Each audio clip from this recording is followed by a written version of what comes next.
everybody. Hello, it's Lori, it's Jen, and it's Scarlett. Hi, everybody. We're here Oh, for a session, Hi, everybody. and it was a great movie. We had a really nice watch along in the Discord, and we had a lot of fun texting and emojis and all that stuff. We had a ball. So okay, let's say hello to everybody. Oh, hey, cool nerd Rooper, Corey. Thank you so much for becoming a member of the channel. Thank you. I really appreciate that. And we were talking in the Discord about memberships. Eventually, I'm going to be making members only live streams for the movies and shows that we show in the Discord and the watch along parties. So if you want to be able to be in private membership live stream, make sure you join the channel so you can experience that with us directly. Yes. And Doc, hi Doc. Hi, Oh, Doc. I'm Mwah. glad you watched the movie. That's great. That's great. And Amy's here. Hi, Amy. Hey, Hello. Amy. Yes, it's time for attendance. Yes, this is the roll call, right? Right. Hi, Samuel. Now Samuel was in the Discord with us. He was watching with us. Yes, hello. Yes. And hello, Mike. Nice to see you. Yeah, so that's who we have here right now. And great. Yes. Oh, you enjoyed it too. Yes, Mike. Yeah, it was great. It was definitely great. So let me ask you, Scarlett, yes. what did you think of the film? I, you know, I felt like this could get really into tropey monkey's paw kind of area, but I really enjoyed it. I felt like it had a really good pace. The acting was decent. I had a couple little, little kind of picky things about it, but overall, I really enjoyed it. Hmm. The It was acting was kind of scary, but I like turned my head away because you know that like one scene of the window, the car window, you know somebody's gonna get in there, so I kept on turning my eyes away in the scene. Oh, I knew something was gonna happen, and it took so long, and I was like, "There's gonna be something that's gonna happen. She's gonna show up at the window." oh, she did more than just show up. She didn't even knock. That was Oh, she crazy, knocked. that She scene. knocked I that didn't girl's even head into realize the that she steering used the column. brick the first time I saw it. I don't know. I Yeah. just thought it was the steering wheel, and then I saw it again. I said, "A brick." After she broke the window, man, she Yeah. was not messing around. That was She crazy. smashed her face into a brick. Yeah. Unbelievable. Yep.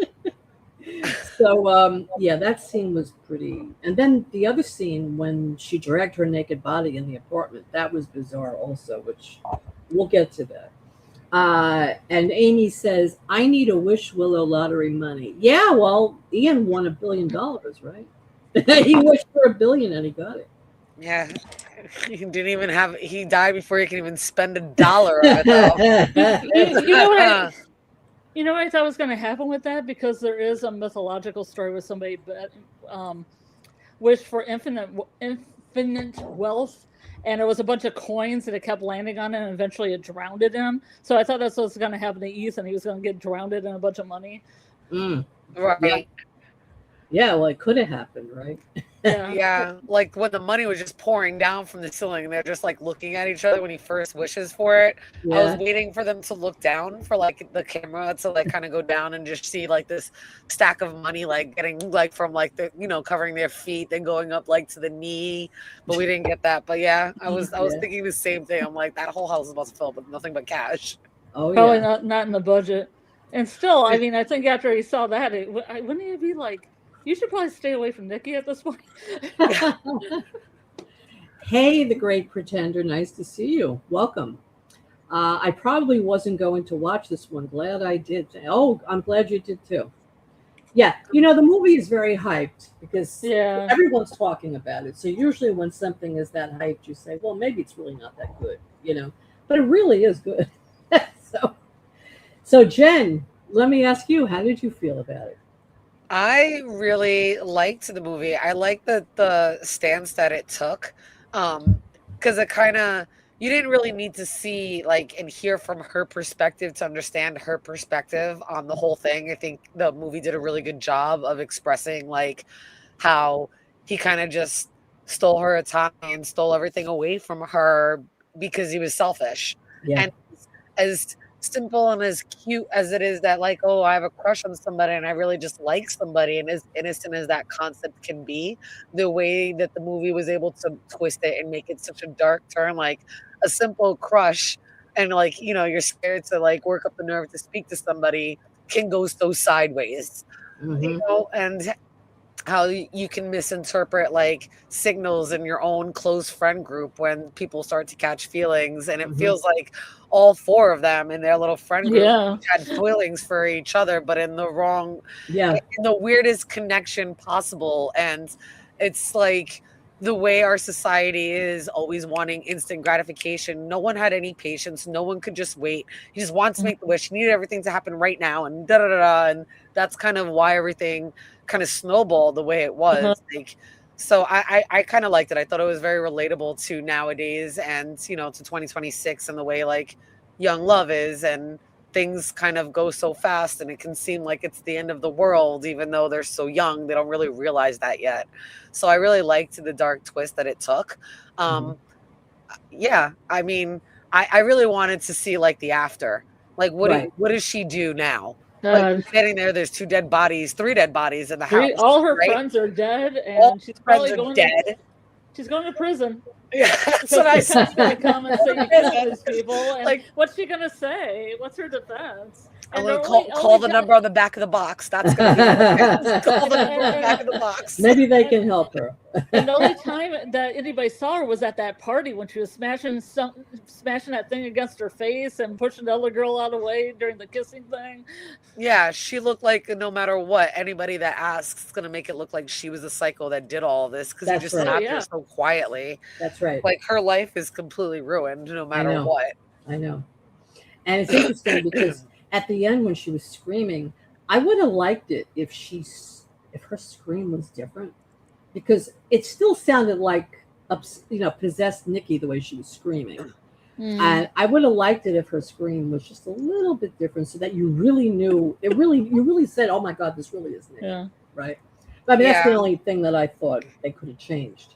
I did like at the end though, like when she was, before she like snapped back, like before I went to the bathroom, when she was screaming, the way whoever did like the music and the sound, the way they kind of put those trumpets in to be like this blaring horn trumpet as she was screaming at him. I kind of like that it kind of brought that alarm, the way they incorporated that throughout the movie, and like the lighting and everything, and the way they kind of showed her. I thought it was really done well. Like it visually matched what you knew emotionally was happening. Yes, it did. Like when she was in the shadows. Yes. Outside of the apartment door. She's not showing herself to him. She's hiding. She's hiding because she's not the real Nikki. She's hiding it from him. Right. And I love the symbolism of that scene. Yes. And I agree with you that we are a society of instant gratification. So, and we don't want to hear no. We only want to hear yes. Right. People have a hard time hearing no. Right. Everybody's, they're very thin-skinned. Their self-confidence would plummet. They don't want to hear no. So he would rather just behind her back make a wish and force her to love him crazy. Yeah, because he had a choice in the beginning of buying her that citrine necklace. Right. And having to go down a path where he gave her the necklace, and maybe that gave an opening to her to be more open to dating him or whatever. That's and he didn't take that path at all. He didn't even buy the necklace when he bought the one with Willow, which surprised me. And the woman mentioned citrine. What did she say about citrine? It's like a sun, like sunny. Like a burst of sunshine, right? Yes. That's what she said, like wearing a burst of sunshine. And then you remember what he said? She wouldn't like that. Nikki would hate this, he said. And in the back of my mind, I'm like, who would hate that? I'm like, he made her sound like she was, I don't know, like a very goth, like kind of person. But then when you saw her, she was so bubbly and alive. Yeah. She would hate I'm that. a gothy type person, over here. I'm full of happiness. No, but like, I guess in like this... Not, I guess, gothy like dress wear and like that, but those Like, he made her sound like she just liked, like, dark and black and dreary all the Yeah. time. Like, that's what I mean. Like, but then you see her, like, she's giving her friend's $20 bill to homeless people. Like, she's not, like, I think she would have loved the necklace. And the whole point of her buying, like, him going to the store is because she lost her crystal necklace. Right. And what a way that took a selfish turn. He was like, oh, rather than buy her something, I'm buying this for me. He bought himself something to still get her. Like, he missed the whole point. Yes. Completely. Like, he walked in with the right intentions, and then, like, selfishness took over once he read what was in that box. And it's interesting because she would have loved that necklace because she had a crystal necklace. She was into stones, gemstones. Well, she gave him that tiger's eye, right? Right. And for him to say she inherited tiger's eye, I was like, it's just a tiger's eye. He like made so much big deal about that. I was like, it's a rock. But to him, he doesn't understand the significance, you know. Yeah. But the thing is, I'm losing my train of thought now. 1 second. He said, about the gemstones. So he said she would hate this. And why would she hate it? He would hate it. He didn't like it. It was about him. Right. Because he didn't know how she would, like, correlate that to him. Right. Like, oh, I just gave her a rock. Like, he didn't understand the significance of it. He didn't understand it. I think he missed the point, too, when she gave him a tiger's eye.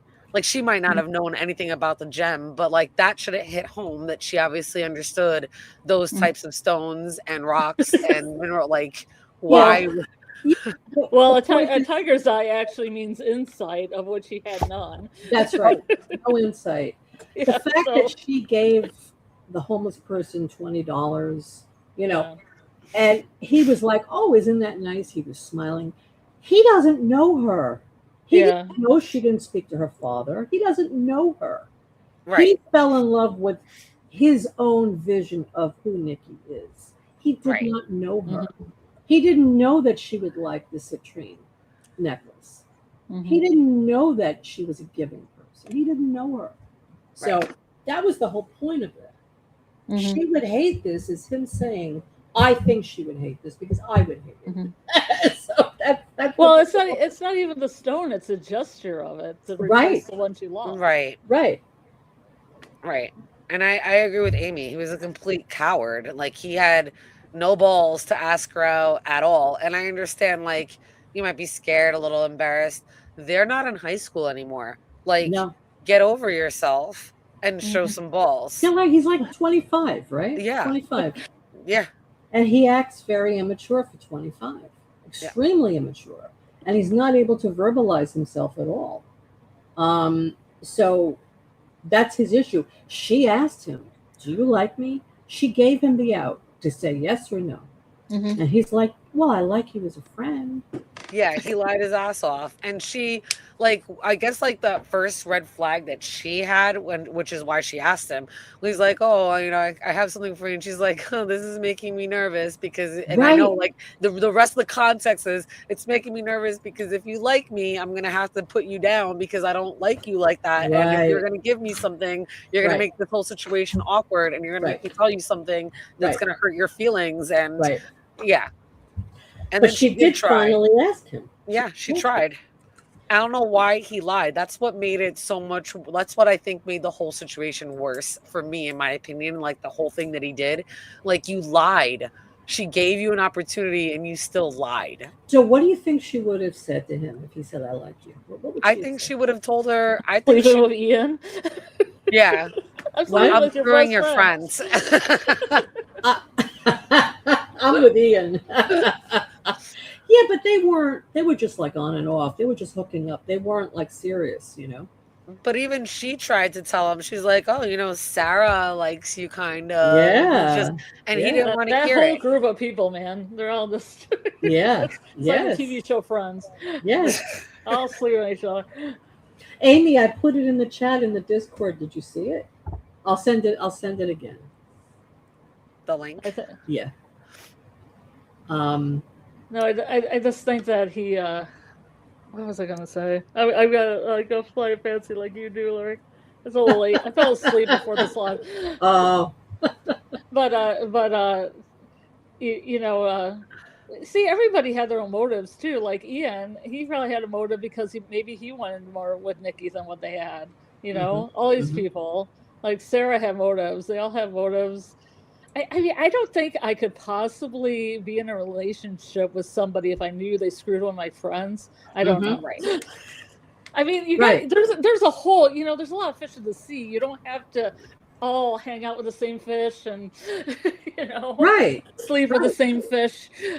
Exactly. They don't have to all be together all the time. Yeah. Right. I mean, they work together, but so what, right? Or be together, knock boots together.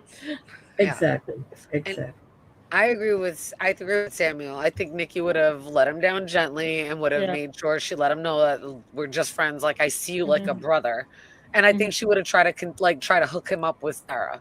100%. And even if she did like him a little bit, I think she, like Samuel said, like, she knew not to move in on that because clearly Sarah knows that she's hooking up with Ian. Now Sarah says, I like Bear. And even if Nikki's like, I kind of like Bear a little bit, but it wasn't like anything like that. I think she would have respected and be like, well, Sarah likes you and I'm already hooking up with Ian. So why don't we just leave it like that and we'll stay friends. Right. Oh, I mean, Corey, are you leaving? Are you going? You're leaving us for tonight? I'm so glad you came. Thank you so much. It was a lot of fun. And thank you for becoming a member of the channel also, Corey. And we'll see you next time on our next film. Yes. So let me go through the chat a little bit. Oh, okay. Amy's here. Let me put Amy on stage. Hi, Amy. Hey, I'm gonna go off stage. Not off stage, but I'm gonna put my camera down. That way we're all like kind of matching. That's okay. There we go. we're all incognito now.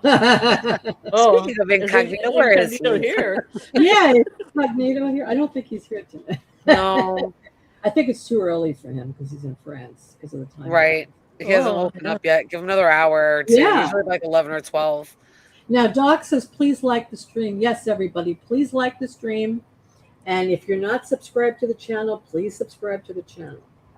So, Amy, let me ask you, what is your take on this movie? I think the movie is really good. There's so many emotions going in watching it. Like, you've got moments of like pure terror, and then other moments is kind of comedic timing on there. What did you like most about it, Amy? I like the concept of like what I really liked about it was like when she was asleep and she was talking. So I like how like they took her. What I took from it was that her soul was somewhere else, and then something else took over her. And some people speculated online, like when I was watching, people think that it was her cat. Yeah. Yes. Swapped with her. I don't know. What? Yeah, the cat? Yeah. Actually, I'm going to talk about that. I mean, I think there's something there to it. Yeah. Basically, I guess I'll mention it now since it came up. So the movie starts where he's having lunch with his friend Ian, right, in the diner, and he's telling Ian how much he likes Nikki, and he wants to ask her out in the trivia night. Well, he was running it past the waitress, which was right. the opener. Right, that was the opener. It was a good bait and switch. Yes, we thought it was her. Right. And the waitress was eating it up. She loved it. And then his shithead friend Ian was like, no, you can't do that. And we didn't realize it then. But he was sabotaging him from the beginning. Yes, he was. Why didn't he just say, listen, I'm dating her? Why didn't you just... He wasn't honest with him at all, right? Because he isn't really dating they her. were really dating. And I think there's a kiss and tell kind of a thing, or maybe he was trying to be respectful. Friends with benefits. But if he sees that he likes her, he should say we're hooking up, right? Yeah. That's what a good friend would do. Listen, I'm hooking up with her. You know, I think they should have. I 100% think that Ian said something to Nikki to begin with, and Nikki was like, "Don't tell him that we're hooking up. Maybe he won't say anything." Maybe they had to have said something prior. because we see like later on in the movie, like they're all like talking to each other about each other behind their back and then coming back and be like, listen, this is what they were saying. Yes. So Ian had to have said something to Nikki, because for Nikki to just be like, do you like me? Like, I know she kind of got that feeling, but I'm pretty sure that Ian was like, listen, if Bear comes and asks you, you know, he's gonna ask you. He's kind of really like liking you right now, and she's probably like, well, don't tell him that we're hooking up, and I'll just deal with it if he says anything. But the fact that she said, do you like me? Maybe, like, if she didn't really like him that way, why would she even ask him that question? Right. Maybe It she seemed really like she was did waiting on him to yeah, step up to the plate, but he was being too cowardly. right. And I think that she was waiting for it because Ian told her. Mm. I don't think it's because she really liked him. Even if she likes him like that, like with all the brother references that she made about him, I really think that that Ian went back and told her, listen, you're never going to guess what we were doing at breakfast in the diner. Like, he was practicing asking you out. Like, he's really going to probably go through with that. Yeah, I definitely I think that. Ian opened his mouth. I think he kind of broke bro code, you know? Yeah, 100%. He's broken. Why did he ask her then? Why did she ask him? Because I think she was just curious to see if he was going to say, like, I think they already were joking around, like, prior to us seeing the movie. Mm-hmm. They've all been friends for a while. I think they were joking around about Bear not having any balls. And they probably said it. And I think that she definitely, like, she looks like she doesn't mind pushing buttons just to see what happens, but she already knows what she wants. Like, she didn't want Bear, but she's pushing the buttons to see. Like, obviously, he sat down and was practicing. Ian doesn't think he'll ever say anything to me. Let's see if he'll say it. And then he copped out. He was like, no, I just like you as friends. And I know right then and there, and she's got to be like, no balls. Mm-hmm. It makes you wonder what she did to be freaky Nikki. I was going to say that. Okay, so that's another part of it, though. But, you know, I know what you're saying, Jen, but that's kind of cruel for her to be like baiting him. Okay, do you like me? Well, you know what? I don't like you that way. I'm sorry. You're like a brother to me. I mean, that would hurt him, right? So why would she even want to hurt him to say, do you like me? It's not about hurting him. Like, I know that somebody had liked me for a while and wouldn't say anything. And I was like, do you like me? And this was years ago. And the guy was like, didn't say anything. I'm like, I know you like me. So this is becoming awkward because you haven't said anything. And we need to talk about this so it doesn't get worse, or so that I don't like just never speak to you again. Right. And then the person came out and was like, well, I do. I just know you're going to react. I'm like, you don't know I'm going to react because it's not what you want to hear, because you know we're just friends. So I've been telling you, you're like the same situation. You're like a brother to me. Okay. And like, it just needed to be said. Okay. I couldn't let this guy continue to walk around, and it was just awkward, and you knew about it. Just like the way Bear keeps asking around Nikki is awkward.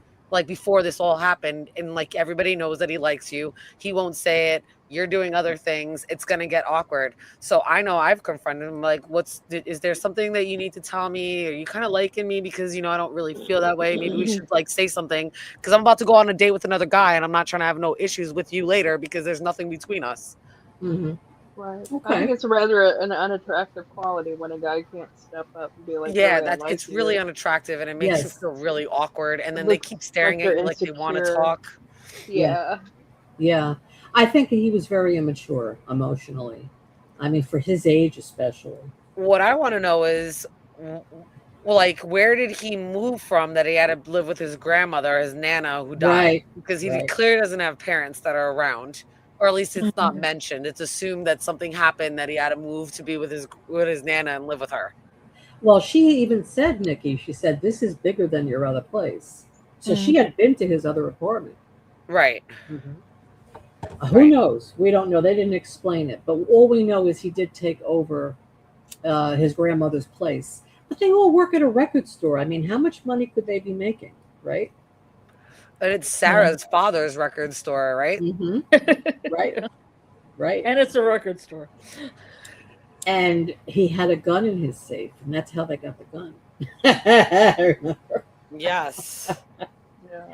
Oh, so I was going to say about the cat. So, okay, so they're rehearsing in the diner, and Ian's saying, "Don't tell her because it's trivia night, and I don't want to be upset. I want to enjoy trivia night, right?" So he says, okay. So he goes home and he finds his cat dead on the floor. And there is a pill bottle with all these pills spilled all over the floor. And on the bottom of the pill bottle, I wish I had the photo. I might have it somewhere. I have to look for it. It says, "Do not eat." Who the hell is going to eat prescription medicine? Especially a cat. There's no way a cat. And a cat's going to know what that means. Do not eat. Do not eat. Well, aren't you supposed to eat a pill? I don't understand. To me, that made no sense because I don't know. I ingest pills, like, right? You're supposed to eat your pills. So when it said "do not eat," I'm like, you swallow. You swallow the pills. You don't. It's a comment for you. Well, isn't that the same thing? Whether you chew your food or you swallow your food, you're still eating it. No, well, I mean, that's her telling him, "Don't. This is not candy. Don't eat it." Maybe. Oh yeah, can't read. Should put that stuff away. Child. Oh, I thought it was meant for Bear. So I think it was meant for Bear. I think the grandmother wrote on it, "Don't eat these." Don't eat these. Oh my God! Don't take these pills for fun. He would eat them, right? I mean, that's so weird. Okay, yeah. Here, I have the photo. Let me see if I can get it. Yeah, see the cat. Have you ever tried to give cats meds? They don't take pills. No, they don't eat a bunch of pills. They don't have teeth to chew. No, I mean, it isn't like a dog. It would make more sense if it was a dog because a dog would just come in and just wolf it down. Right. You know, a cat. It's just weird. This is the first thing I was like, what? With this film. Right. I agree with you. There's no way. Took me out of my belief. Yeah, it doesn't make sense. But okay, so let's say he did leave the bottle around, which it was oxycodone. Okay. So you're telling me that he was taking oxycodone? Maybe he was. Maybe he was taking. Maybe he was addicted. Who knows? And he left the pill bottle around, right? And the cat knocked it over, and maybe the cat ate some of it, right? Let's just say that happened, which I agree with you. A cat would do that. So what does that say about him? He's irresponsible.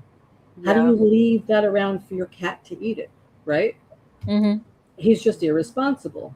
So he did say, "How did you get into this?" I think, and then he put the pills back in the medicine cabinet, but then the medicine cabinet wouldn't close. So I was like, all right, well, even if the cat got into the medicine cabinet, how did it get the top off? Right. It took the kid lid off of it. That's what I'm saying. Maybe he left the lid off, right? Here's the picture. Look at this. It says "do not Twisted eat." it with the balls. Do you see it says "do not eat"? Yeah.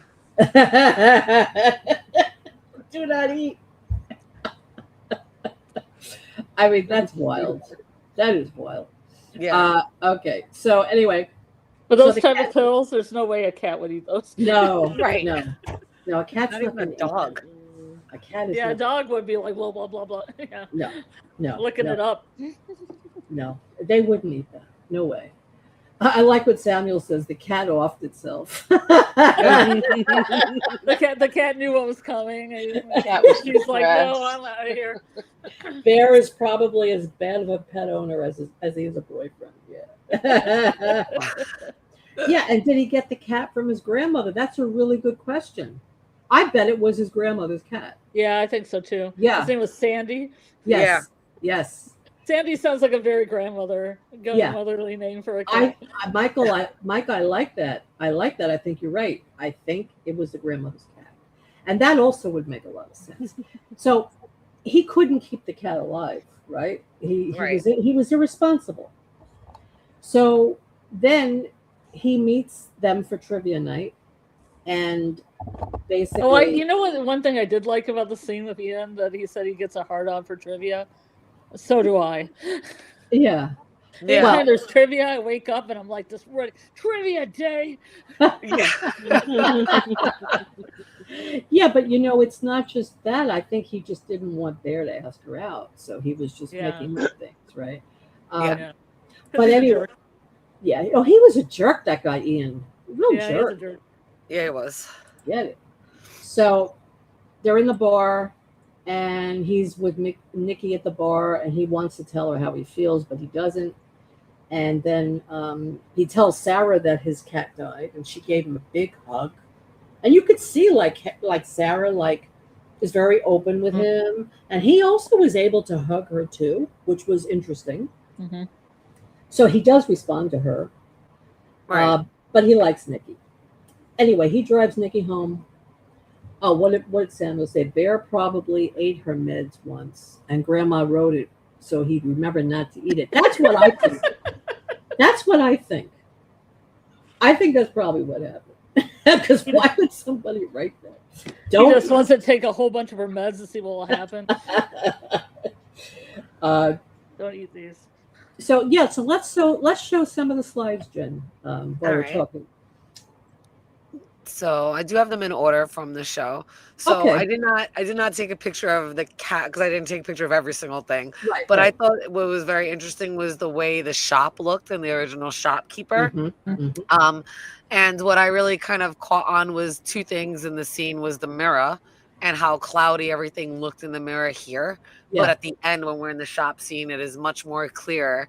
And then the second part, which I thought was interesting, was the Green Man. Yes. And I don't know exactly what the reference is, but I do know that we talk about like green men and the Green Man in Celtic mythology is just the main god. Right. And that's what I meant. Like exactly. It's the main god and it has to do with Celtic mythology. And I know that we know about it from like Game of Thrones and like House of Dragons kind of a thing. And I know it's in Celtic. So I did bring up like what you see from the House of the Dragons just because it looks so much like it. And then there's the Celtic god right there on the top. Symbol, which looks so much like the Green Man. Yes. So I did want to pull that up. But this store is actually the store in LA called the Green Man. Is there really? This woman who does she does horror hosting, but her name's Pinup Palmer. Her and her friends went into the shop, and it's the actual shop, and it still has the box with the One Wish Willows in it. Oh yeah. You can't buy them. It's an empty box, and then they have one as a prop. But it is a store you could go to, and relive your obsession, memories. Yeah, so he goes into the shop because she said she dropped her crystal necklace down the drain, right? So he goes into the shop thinking he's going to buy her another one. Right. And then he sees this display here. Yeah, I did like the employee, too, because she was just nonchalant about everything. Yeah, she was great. Which was weird because if you go into most New Age stores, most people are very inviting and will talk a long time about crystals and stuff with you. But she was just like, yeah, this does some shit. This does some positive shit. This is like the sun, Do you see what else is there? There's a voodoo doll next to it. And then is that like the magic eye? Magic eye, right? Yep. And what's next? Kaleidoscope? Does a kaleidoscope then? Kaleidoscope? Oh yeah, it's kaleidoscope. Yeah, interesting stuff.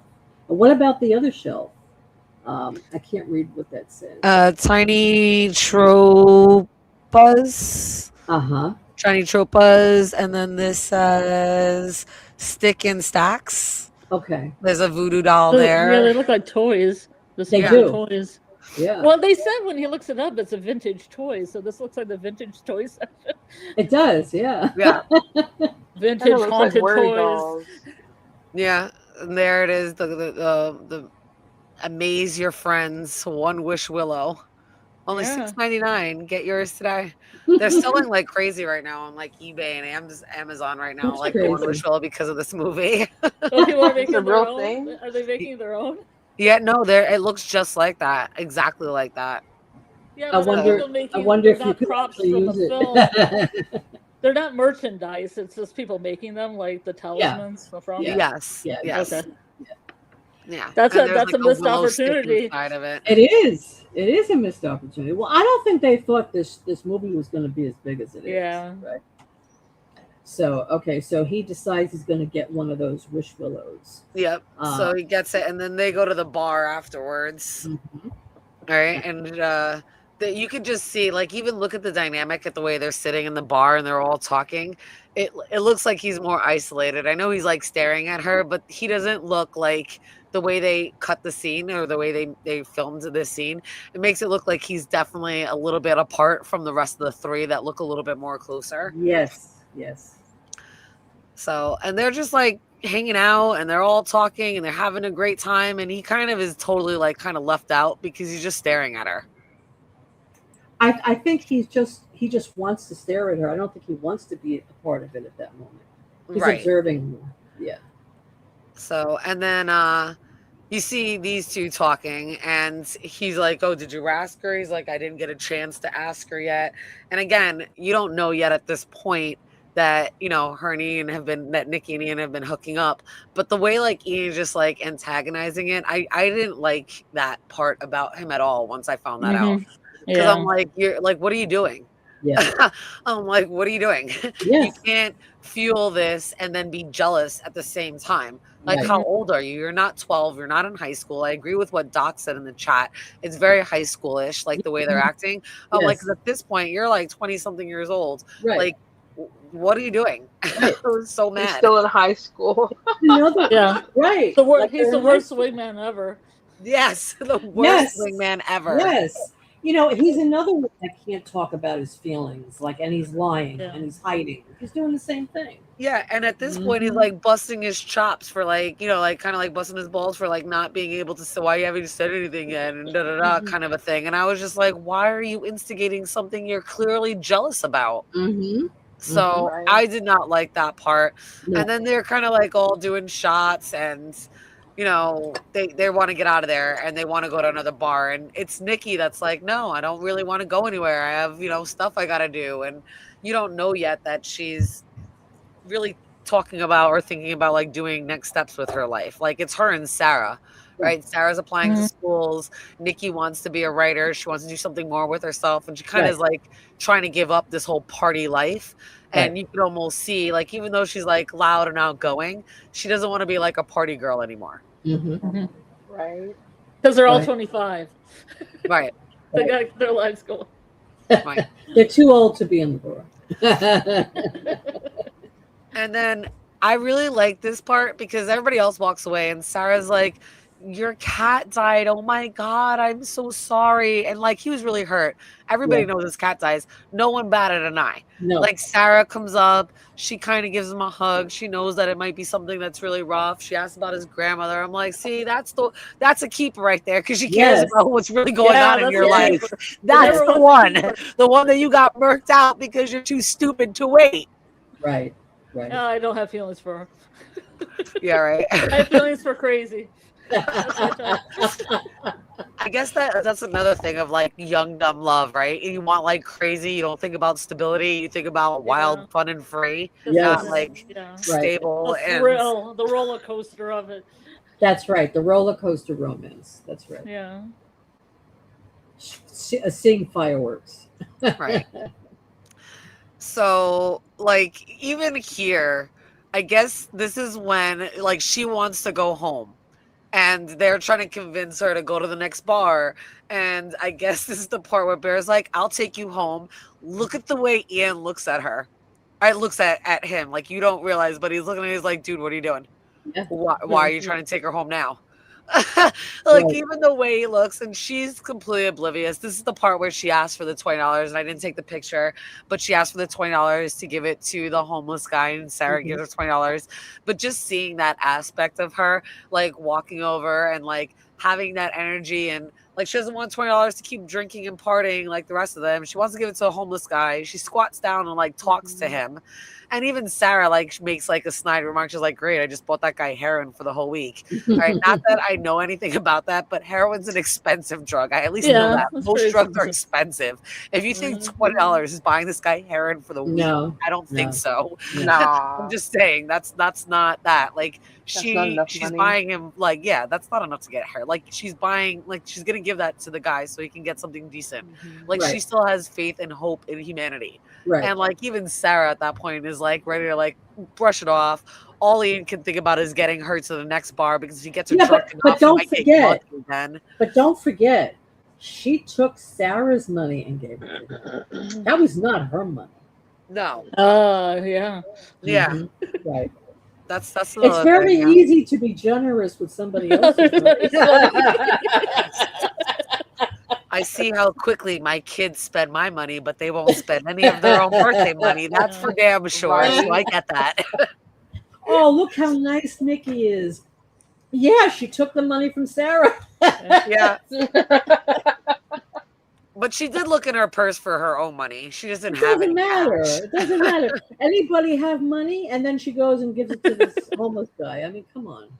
Yeah. So, Maybe that's why she's freaky, Nikki. 'Cause she does things like maybe, that. but I think it's more than that. But okay. Uh, I'm trying to be Yeah. positive. Well, I The wonder freaky sometimes girl. I wonder sometimes if Ian knows something about that freaky Nicky business. Oh, he maybe, definitely does. maybe. First of all, how could she be with this guy Ian? He's such a creep. I mean, I He's do. fit in the sack, I guess. It's got He some doesn't big talk in the stuff. sack. Yeah. I mean, I hate to say it, but I like Bear more than I like him. I think Oh he's yeah, a total 100%. creep. He's a Yeah, total creep. definitely. Yeah. Yeah. I was gonna say something is probably not appropriate. He looks like a politician's son. I'll leave it at that. He looks like a politician's know. son. I'll say that and leave it at that. And those are never good. Those are never to be trusted. The apple funny. never falls far from the tree, even when that tree is on top of a hill. That's right. No, he just looks. This guy is just really creepy. So, anyway, so she goes in the Yep. car. So he winds up taking her home because Ian and Sarah are gonna go to the next bar. He takes her home, and this is where that conversation happens, right? Do you like me? Like, he lies to her, and he's trying to find out what's like kind of going on with her in her life, and a little bit, I guess, anyway. She's trying to tell him a little bit, and she's, I just see you as a brother, and I'm good. I'm gonna go inside. I gotta go, kind of a thing. And then he gets out and he breaks this out after she gets out the car. So he never had any intention of giving that to her, ever. Ever. That was like, you walked into the store to buy her a necklace, you bought yourself something. You waited till she gets out of the car, right? And he sees her. But then again, when he said, "I got something for you," she said, "Oh, that makes me nervous." Right. So he saw her reaction. So maybe that's why he didn't give it to her. That's true. But yeah, and again, it gets her. He should have still had the balls and the courage to be like, "Well, I'm sorry, it makes you nervous. I still got you something," and you give it to the person. You don't renege on it like that. And you know why he did that? Because he knew. He knew he just lied about the feelings. He knew that she was gonna figure it out. Like, he already knew. Even if he doesn't know, like, it's been confirmed, he has that feeling, like that vibe, like, if I cross that friendship line, it's not gonna be reciprocated. And he knew that, and he still did what he did, knowing that, like, trying to just change her mind. There's a saying: if you have to ask someone if they like you, you already know the answer. 100%. Right. But so sometimes it's not about wanting to know; it's wanting to see if they have the courage to say it. Right. And that's what it was for her, for him. Right. I'm talking about it. I'm talking about in his case. Oh, if he has to question it and pine over it. Obviously, she doesn't, because if she liked him, she'd let him know she liked, like Sarah did, for instance. Right. So that's what I think. And also, Amy. By the way, Amy, if there's anything you want to say, please just chime right in. Okay. Oh yeah, I'll shut up. I'm sorry. No, it's okay. I just want Amy to know she can say, if she ever wants to say anything, she can. Okay, I appreciate it. I just don't like to talk over people. Oh, that's okay. So let me ask you, Amy, what do you think about this scene? About this scene? Yeah. That he doesn't, she asks him, "Do you like me?" And he says, "Well, I like you as a friend." And then he goes, "Oh shit, why did I do that? Oh." And then he breaks up. He's chicken. Stupid. And then he selfishly wishes something where she can't even, like, have her own free will, Right. I love the music this made when it came out of the box. Yeah.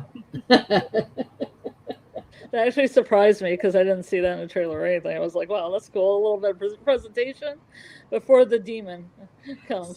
I think they're all possessed of a demon, I think. Samuel said, "I disagree. I got the impression that Nikki liked him. I think the director confirmed it too."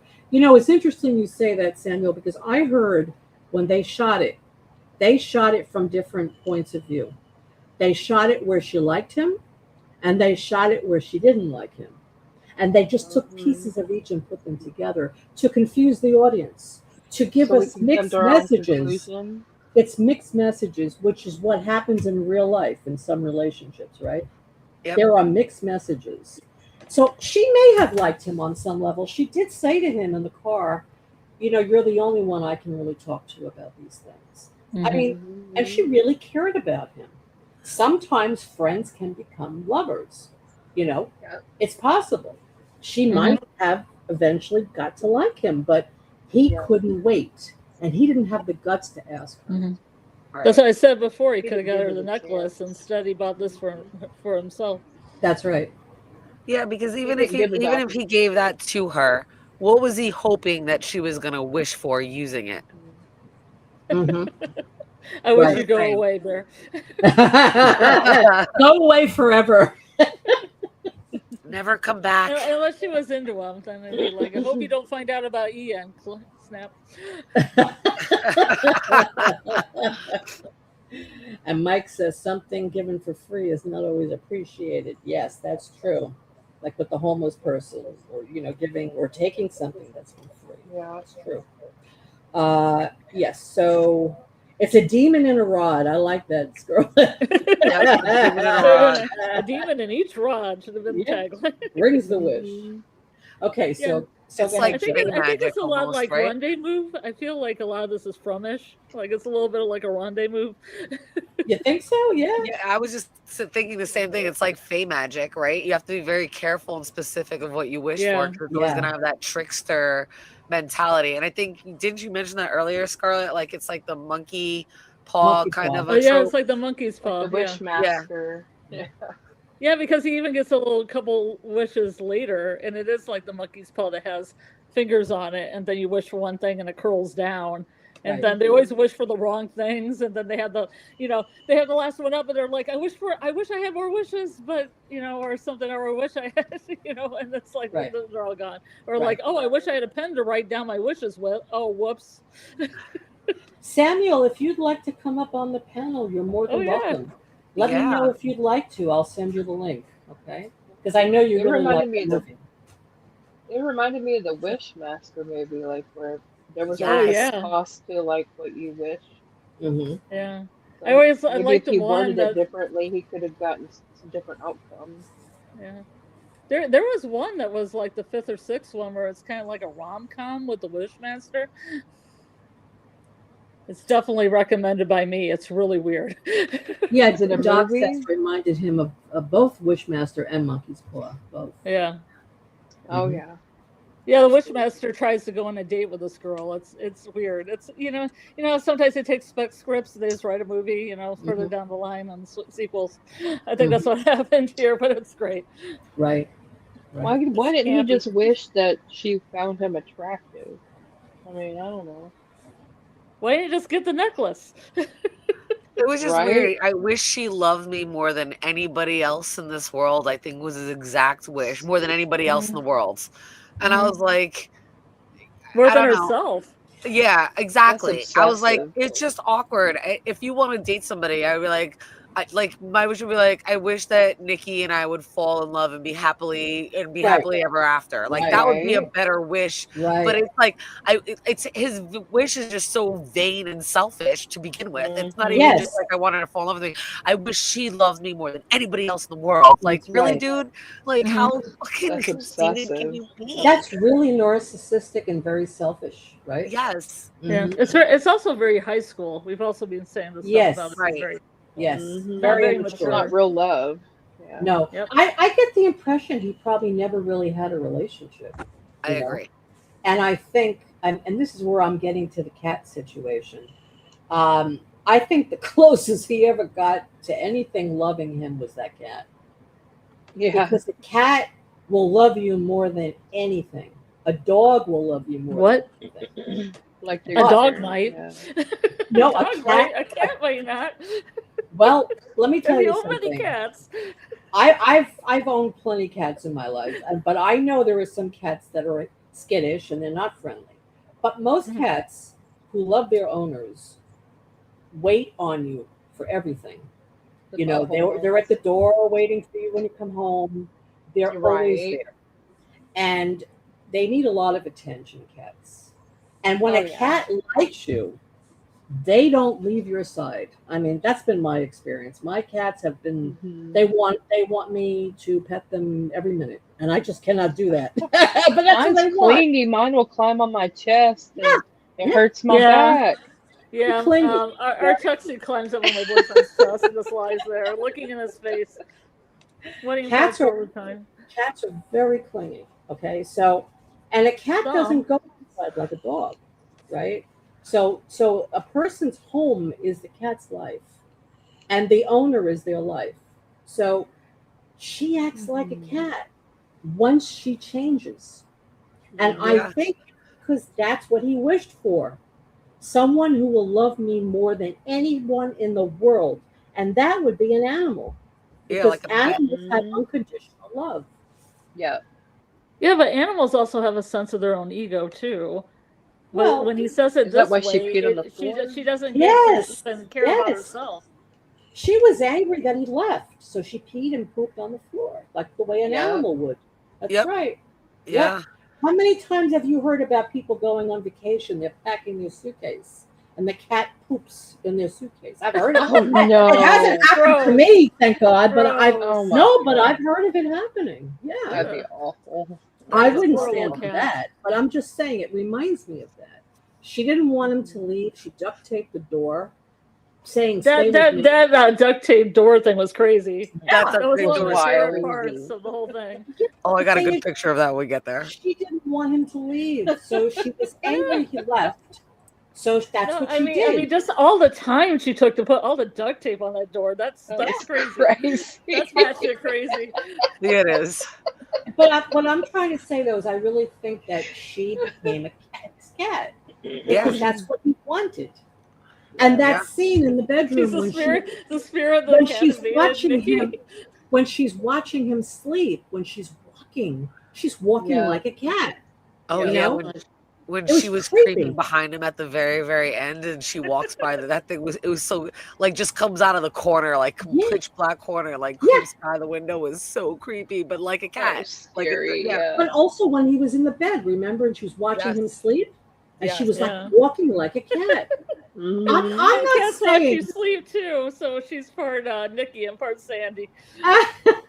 I mean, I'm not saying that the cat possessed her. I'm not saying that. Oh, I don't But the believe way that. she I feel like acted. it's Poe or something. Where the No, cat like, No, I think it's that he wished her to be like the cat, and that's why she acted that way. oh. I think when he thought of it, he probably thought of the cat. Like when he was making the wish, Yes, he probably yes, thought like the way the cat loved me yes, more than anything, but now the cat's yes, dead. yes, Yeah, I think it definitely crossed his mind, like yes. that amount of love and devotion, because she definitely showed some type of like feline like qualities for sure. Samuel is here. Mhm. Hi, Samuel. Welcome to the panel. Hello. Hey Hello. Samuel. Welcome. So Hello. I know you like this movie, Samuel. So what do you think about her being a cat, acting like a cat? That's interesting. That's not what I thought. Okay. I thought it was just like acts of defiance. When she could like break through and take over. Yes. Like I viewed her peeing on the floor as like it was the only thing that she could do in that moment, and whatever was controlling her was like punishing her by forcing her to smile and stand in that corner. Ah. She was like, I'm gonna piss myself. Mhm. That's all I can do. She would cry. Yeah. So you feel like whatever was possessing her just took over and she couldn't control it. And she just went to the bathroom in the same spot. Yeah. Yeah. Yeah, well, like wouldn't let her leave that spot. Like, Right. like yeah, has her paralyzed almost. Mm-hmm. Because she loved him so much, she couldn't like do anything. She had no ego or will of her own. She just That's right. had to stand there. Yeah. I mean, because she was happy to stand there with a smile on her face till they came back Torture. because she had no life of her own, Right. no Right. agency at all. Yeah. Yes. By the way, on the One Wish Willow, I just want to mention quickly that the company that makes it is called Tabby Cat. No way. That's Yes. funny. It's called Tabby Cat. Yes. The spirit of the cat in each ride. That's why I say it's very Poe. It's very the black cat. I didn't even think about it. Yeah, it says Tabby Cat. The fact the that it says cat comes Tabby back. Cat like Tabitha too with the no no no Yeah, no yeah, no. yeah, yeah, yeah, yeah, Yep. yeah, yeah. Oh, I Well, see. here, Doc, I mean, this Doc actress also is saw it. Spelled this this way, Tabby Cat. Yeah. this actress's acting reminded me a lot of Julia Doyle. How she would go from that crying like that daddy, especially the cancer daddy, would be Yeah. like, "Oh, daddy, daddy, poor daddy," and then also the evil. Oh my God. Yes. Oh yeah, yeah, yeah. I thought the actress in this movie was amazing. Amazing, amazing. I mean, she was so frightening. Daddy. She was so scary. Yeah. Mhm. Oh God. And at first, when I saw it, I didn't think his acting was as good, but I think it is now after watching it several times. I Mhm. think his acting was amazing. How I many times really have you do. watched it, Lori? About 3 times, yeah. Oh wow. Yeah. The actress is Indy Navarte. Yes. So So Samuel, let me ask you, what would you like to say about the movie? Um, I just, I think this movie is ultimately about, just having the courage to say how you feel, respecting people's boundaries and Mhm. bodily autonomy and just being honest. Yeah. People just have to be honest with each other. Right. But if Bear was just honest with Nikki, if Sarah was just honest with Bear, people just communicated. That's key, communication, Yes.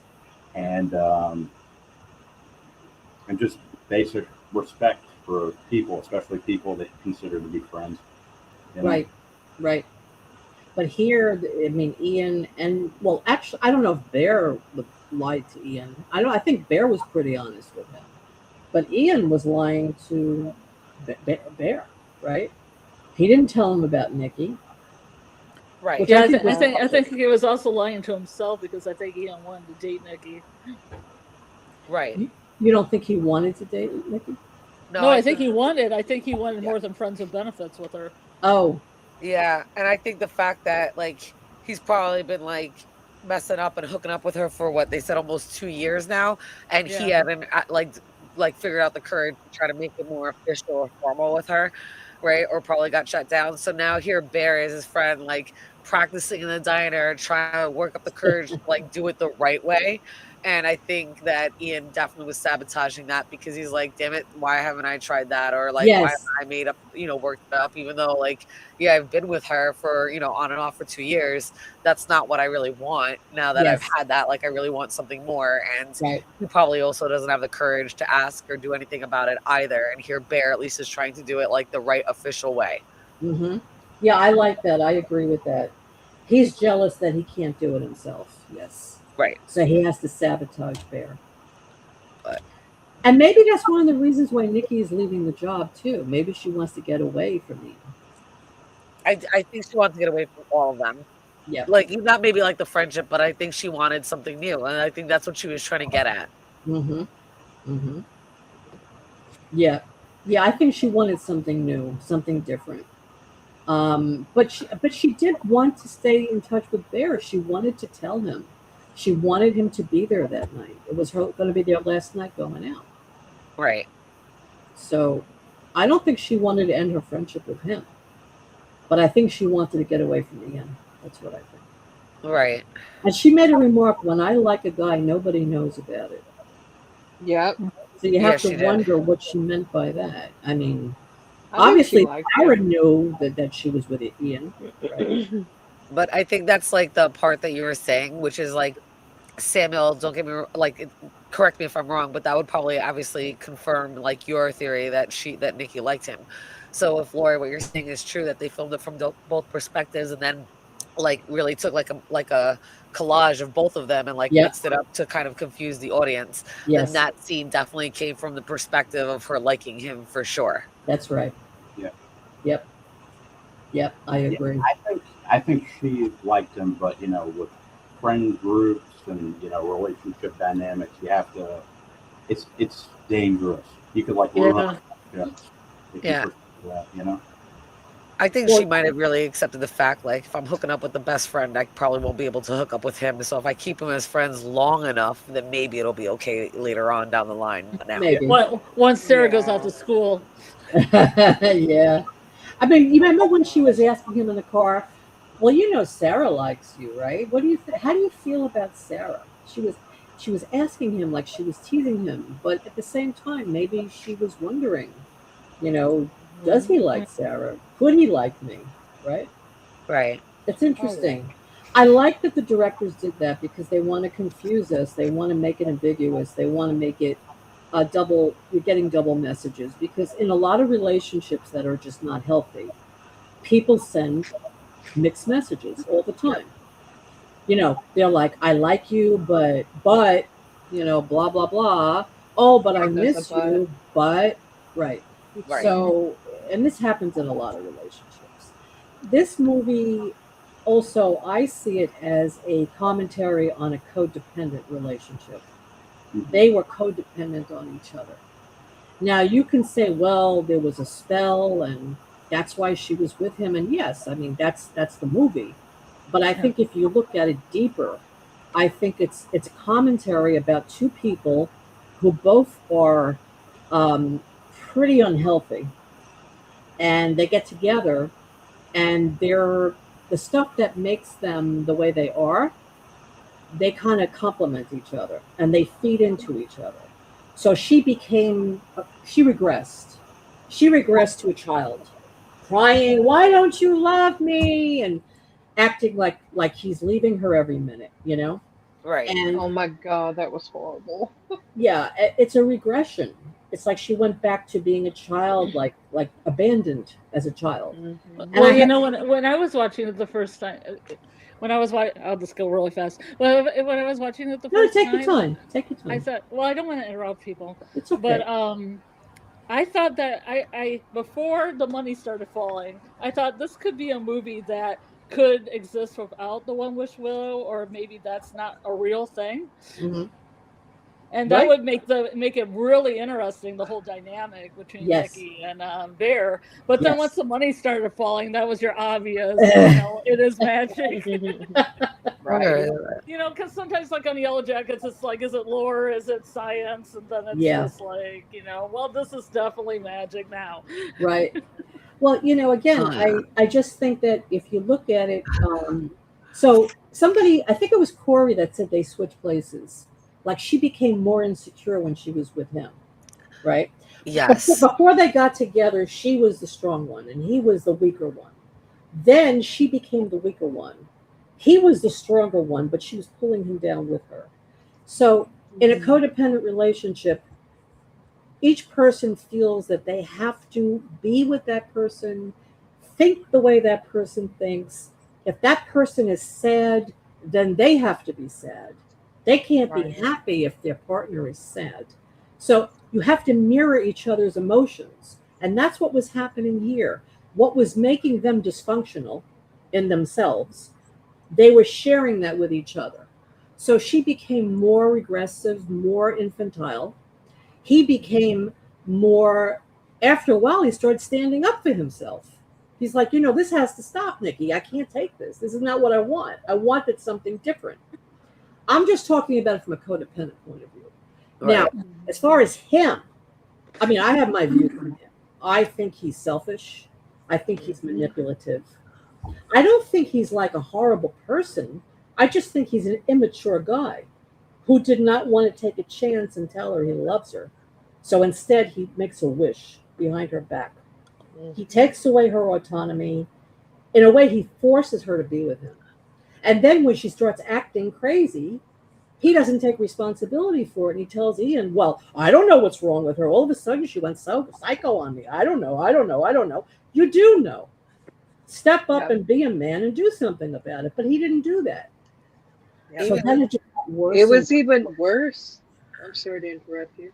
It was even worse when she was asleep and she was like begging him to unalive her, and Yeah. and he was like, "What's wrong with me?" or something. Like, Yeah, it it's was all Right. that, bad. Why can't you love me? Right. You know, it's like because she doesn't. So you have to accept that. You have to accept that. You can't force her to be. And that's when I say he's manipulative and he's selfish. Even when he like took her, like when they went back to the house after everything, like after the crazy night, and he's like yelling at her. He's like, why can't you just be normal? Why can't you just be Nikki? And like you wished for her to be something that she wasn't. Right. Like that's why she can't, because of what you did, and like you're still yelling and screaming at her instead of being accountable for it. Right. Right. Because at that point, I thought that maybe he was even yelling at the demon and the rod to become Nikki, like the spirit, whatever was in her. That he wanted that to be Nikki, and that would be good enough. Wow. Right. Yep. Like in this scene when he's talking, this is the scene when he's like, I just want you to be Nikki. Right. And I was like, you wish for her to fall, but the person you wish for her to fall in love with you, but that's not going to be the person that she is, because that's not the reality of it. Right. Right. Now let's look at it. Let's take One Wish Willow out of the picture for a minute.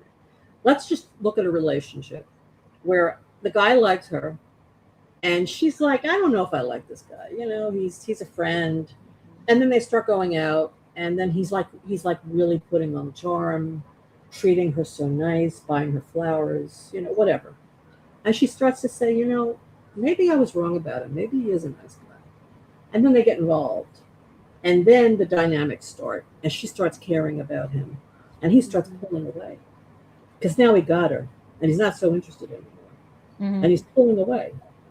And the more he pulls away, the more obsessive she gets. And the more, you know, nutty she gets. Because there's that one scene. Let me interrupt for a second. Yeah, there was that one scene where he turned her face when she was looking at him to the TV. Yes. That's kind of like when it ended. Yes, exactly. So, I mean, we've all heard and seen things and know people that have gone through this, right? Right. It's pretty common. But basically, it's like a cat and mouse game with men and women, or men and men, or women and women. Everybody. It's a cat and mouse game. Yeah, cat. I mean, that was horrible. I mean, she takes his cat out of the bag and puts it on the floor. Oh my God. She made a memorial for it. It's a memorial. Oh, please. It should have been. You don't like it? Oh, sweet. What I want to know is, what did it mean when she fed him the cat? She wants him also to become a cat, like her. You think so? I don't know. Because it's the thing if it's the thing he loved most, Lori, then she's trying to feed that to become, you know, like when people eat the flesh of who have died or something. Yeah. Maybe some kind of cat magic. She's giving him what he wants. He wanted a cat. What were you going to say, Samuel? He wanted a cat. He wants to eat it. Yeah. I think it might have been like an act of defiance from the real Nikki, where she's like, screw you. Yes. Oh, yeah. Yes. That could have been. That's what I think it is. Like you're gonna, if you're gonna make me have to be trapped in like she's like eating me up, right? Like she's taking over who I am. Then you can just like choke on your cat and eat your cat. Right.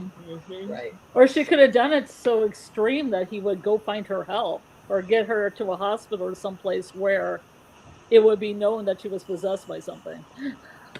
That something was going on. Like have her committed or something. Yeah. Yeah. Yeah. Yeah, I think it was the real Nikki that did it. I do. I think it was her revenge. Yeah. What? So this is the part, right? So he snaps the willow, she turns around. Obviously, she becomes obsessed with him, right? That's the point of the story. This is the very next morning, and they're going to get up and go to work together, right? And the first thing he does when he gets to the store is talk mad shit about it to Ian, and she's staring there. Yes. I'm like, bro, what are you doing? What are you doing? He's like, dude, it was really, really weird. And then Ian just wants to know, did you sleep with her? Right. Like he's just trying to ask in 15 different ways, what did you sleep with her? Right. And then Ian's looking at it, and the only explanation that Ian can come out with is, oh, she must have been on Molly. Right. To sleep with you. Yeah, right. She didn't want to. That's hilarious. Now, I will say this. He's mine. I don't know if anybody else caught this. So this is one scene, and if you just flip the camera around, you see this, right? And you see how she's like turned around, and it looks like she's listening to see him, but you see this version of her. So when you see this, do you see the way they have the cello in the Yeah. back Yeah. almost looks like the shadow self, which would be exactly where she'd be standing, like if you Wow. flip, Yeah. like whatever. So Yeah. it's like even though you see her there behind Bear, when you look behind Ian, it's almost like you see like the shadow self or like the demon that's possessing her I on like that that. side. Yeah. So I really Yeah. liked the imagery, and it kept going back and forth. And I'm like, that I swear to God, that looks like a shadow entity, like a Yes. demon. And Yes. then the way she like popped out of the curtain at the very end scene and like, you know, like creeped behind, I was like, that reminded me so much of this scene. I was like, oh, Yes. total shadow Yes. monster. Yes. Total. Mhm. You know, talking about the shadow self, you know, which is a concept by Carl Jung. It's about the part of ourselves that we don't like, that we kind of disown. So let's say Yeah. Freaky Nikki. Again, we're getting back to Freaky Nikki. Why did she Oh, yeah. have that name? I'm thinking maybe she had She's a freaky outbursts. girl. Maybe she did some Yeah. things that were freaky. Okay. So The the boy. parts of herself that she doesn't like is her shadow. That's why she's in the shadows all the time. We Right. see her in a shadow. Her face looks different when she's possessed. That's her shadow self. So Mhm. you can look at it from a psychological point of view that she's at war with parts of herself, basically. Her Right. Yeah. the possession is a part of her that is freaky and a bit psychotic. And it is fighting the other parts of her. Okay. So of course it's extreme. Of course. But I just think they're trying to make that connection. That it is about the shadow self. It is about parts that we're all made up of different parts, and our parts are not getting along. They're fighting with each other. And that's why she screams. That's why she says, kill me. That's why she hit herself in the head. Again, it's very extreme, but they're doing it to bring the point that within her there is a battle going on. Yes, I Right. agree. And so after this whole day, right, they're trying to figure out where they're going. And Bear's like, maybe, you know, she should not come back home with me tonight, which would only be like their second night after the wish. So she goes with Ian to take her home. But then she shows back up and just look at the way, like, there's that Yeah. light in each eye. She's Shadow. in the shadows. It almost doesn't look like her. It almost looks like a mimic. Like if Yes. you've seen like the Right. skinwalkers or the mimics or a changeling, like it looks like the person, but just not quite. So it gave me a lot of that Fae, changeling, shapeshifter, skinwalker kind of vibes, the way she came to the door and acted like this. I don't know about any of you guys, but I was immediately thinking all of that kind of Fae lore and like kind of monster horror stuff. Right. Like a changeling. Yeah. Yeah. Yeah. But And the part of her that she's hiding. right. The part of herself that she doesn't like that she hides from. Right. Right. The freaky Nikki side. We can call this the freaky part of her. So And again, you know, we were talking about the father, right? So she does not Oh, have yeah. a relationship with her father. They haven't been on speaking terms for a while. So I was saying in the Discord that maybe it's because of her father that she has these emotional issues. Maybe she felt abandoned as a child and she has separation anxiety. And that's why when Bear wanted to leave to go to work, she put the duct tape all over the door. No, don't leave me. Of course, it's Yeah. extreme, but I'm just saying, don't leave me. Yeah. I will die if you leave me. There's a scene Mhm. when she starts acting up. She says, I'm going to go to Ian's house and sleep, and you could sleep in the bed tonight. And she's like, oh, okay. And she takes a knife. She's holding a knife, and she says, well, my body will grow cold, and then my hands will feel like sand. And she's just describing that she's going to kill herself. Mm-hmm. Right. So he doesn't leave. Right. So this is extreme separation anxiety, extreme. Mhm. And also, you've heard of poor attachment, right? Inadequate attachment, Yeah. insecure attachment. People who don't form a strong attachment to their mothers, their fathers when they're infants. It's an insecure attachment. So when you have an insecure attachment, you will act like this in relationships because you're so afraid of losing the person that you love. Right. And speaking of which, the first like meme of their relationship like kind of starting to go well. Look at what it says. It says, "I want to wear your skin like a sweater." Oh my god. I was like, that's why I thought like the skinwalker and like you're saying like the separation anxiety. Like, I want to wear your skin like a sweater. I was like, red flag number 5. What the hell? Yeah, cry That's what stronger belongs to the every day. lambs. Stronger every day is here. I think it's horrible he rapes her after she says, "This is not me." He's Yeah. awful. Oh no. Yeah. Yeah, I think he just didn't want to believe that it wasn't her. He just didn't want to believe it. Yeah. I don't think he, I don't think he really thought that it was somebody else. But yeah, I mean, he didn't really care how she felt. I mean, that we saw. He didn't really care. It's like his idea of love is like, if I just love you and you just love me back, it's fine. Like, that's Yes. all it is, right? Yes. Forget about all the other little nuances. That's why I'm saying I don't think he ever had a relationship. No. I think the only relationship he ever had was with his cat. That's what I believe. Right. So they have like this whole little like honeymoon stage, right? They're all like joking and giggling. You see them reading together. They're joking, obviously in her house. They're cooking together. Like they're just doing like all these things. And Sarah's like, what the fuck is going on? Like, how did this relationship just suddenly happen? Right. And she thinks it's like weird. Like she's seeing the red flags, like that clearly they're just too on top of each other. Like it's just weird. Like look at the way she's looking at them. She's like, what happened? And mind you, she's the one that likes Bear. Yeah. Right. And she's told this to and she's already told this obviously to oh my god, I can't think of her name right now. How did I just go blank? Sarah's told this Nikki. to Nikki, thank you. And she's looking at her, she's like, why?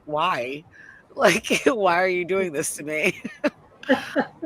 I felt so bad because like that's her father's story. Like that's like, yeah, and she just her heart's just breaking watching them. Yeah. Oh, so it's more But- like a music store and less of a record store. Yeah, 'Cause they're right. selling instruments. Okay, Right. Yeah. that makes more sense to me. Yes, it's a Yeah. music store. You're right. And Scarlett, I think this is the scene you were talking about where like she's standing there staring at him instead of watching the movie and he turns her face. Yeah. Yes. Yeah, that's Yes. that's when the bloom has gone off the rose. Yes. Right there, that second. Absolutely. So then we get that scene, right, where Ian calls him twice. Where she and they're- becomes Tabby. She becomes Yes. Tabitha. Yep. The Tabby cat. And this is where like he my finds out God. that she lied about the father and the cancer and everything.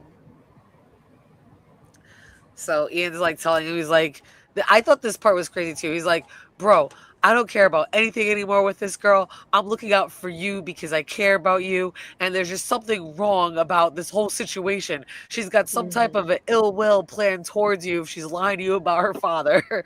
And I just thought that was funny. Like for Minnie, who's just like, forget like, getting with her, being with her. Like he legit thought that there was like something like kind of really wrong and afraid for him for a moment. Yeah. Like I really thought that he actually kind of knew. Right. And she stands up and it's so creepy. Like she stands there and then she just walks back to her seat. And there's the scene. No. Don't my do God. that. Don't do that. Well, she did say Just no. smiling She with made- tears. She said no about her dad. Like she did make it all up, so she technically was telling the truth. Right. But that's what made her go off the rails, right? As soon as she admitted that. When Right. she went, no. We're talking about her demon or Sandy here, not her. Oh, Demon Sandy, got it. Yes. So she goes off the rails and she calls the scene. He's like, no, it's okay. And then later on that night, this scene. Oh my God, with the cat. She was walking like a cat. yes. So you're telling me this is how a cat would act if it was a human with its owner that liked a lot? Well, not holding the flowers, but the scene where she's hiding in the corner. Yeah, she definitely tip it over. and Yeah. break Oh, it. yeah. She would. Oh yeah. But you're right. Like she pops out this, like he wakes up and she pops out and like comes in. She the way she comes out of the corner and the entire time she's walking across the room, she has these flowers in her face so you can't see her face. No, Yeah. not earlier. When she first comes out of the shadows. and she's walking towards him, she doesn't put the flowers then.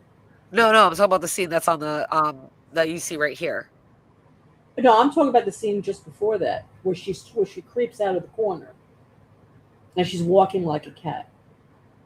Ooh, I missed that. The scene just before that one. Oh. When she's watching him sleep. Oh yeah, when she's watching him sleep. And she's in the corner, and she starts saying, "Why don't you love me?" And she's screaming. And then she starts walking towards him like a cat. She's walking like a cat. Then she runs out of the room and she gets the flowers, and she comes back with the flowers in front of her face. Right. But before that, she was walking like a cat. I know what you're talking about. It took me a minute to almost remember that. I was like, wait. Yeah, I was confusing in a different scene. Right. But yeah, so what do you think about the fact that she kept the flowers in front of her face? I don't know, What do you think? I have no idea. It looks like that surreal painting when the Marguerite painting where the apple's in front of the face. No, nothing? Okay, good. I'll mute now. No. I'm trying to repeat it again because I'm trying to think about what you said, and I'm like trying to remember what that is, the painting itself. Surreal art. It's like a famous surreal artist named Marguerite is the last name. I don't know if I'm familiar with well, I can look it up. Painting with the farmers and the pitchfork, or that's not it. I feel so uncultured right now because I don't know the painting. You want me to send you a That's picture why I'm of stuck. It? I'll send you a picture of it. Why don't you? We'll put it in the. We'll put it here on the live. I'll take a picture of it for you guys. Okay. Okay. I apologize for being so uncultured because I'm like. Frida, So, I know let me Frida ask, Kahlo. I know a lot of Spanish artists and paintings. I don't know this one.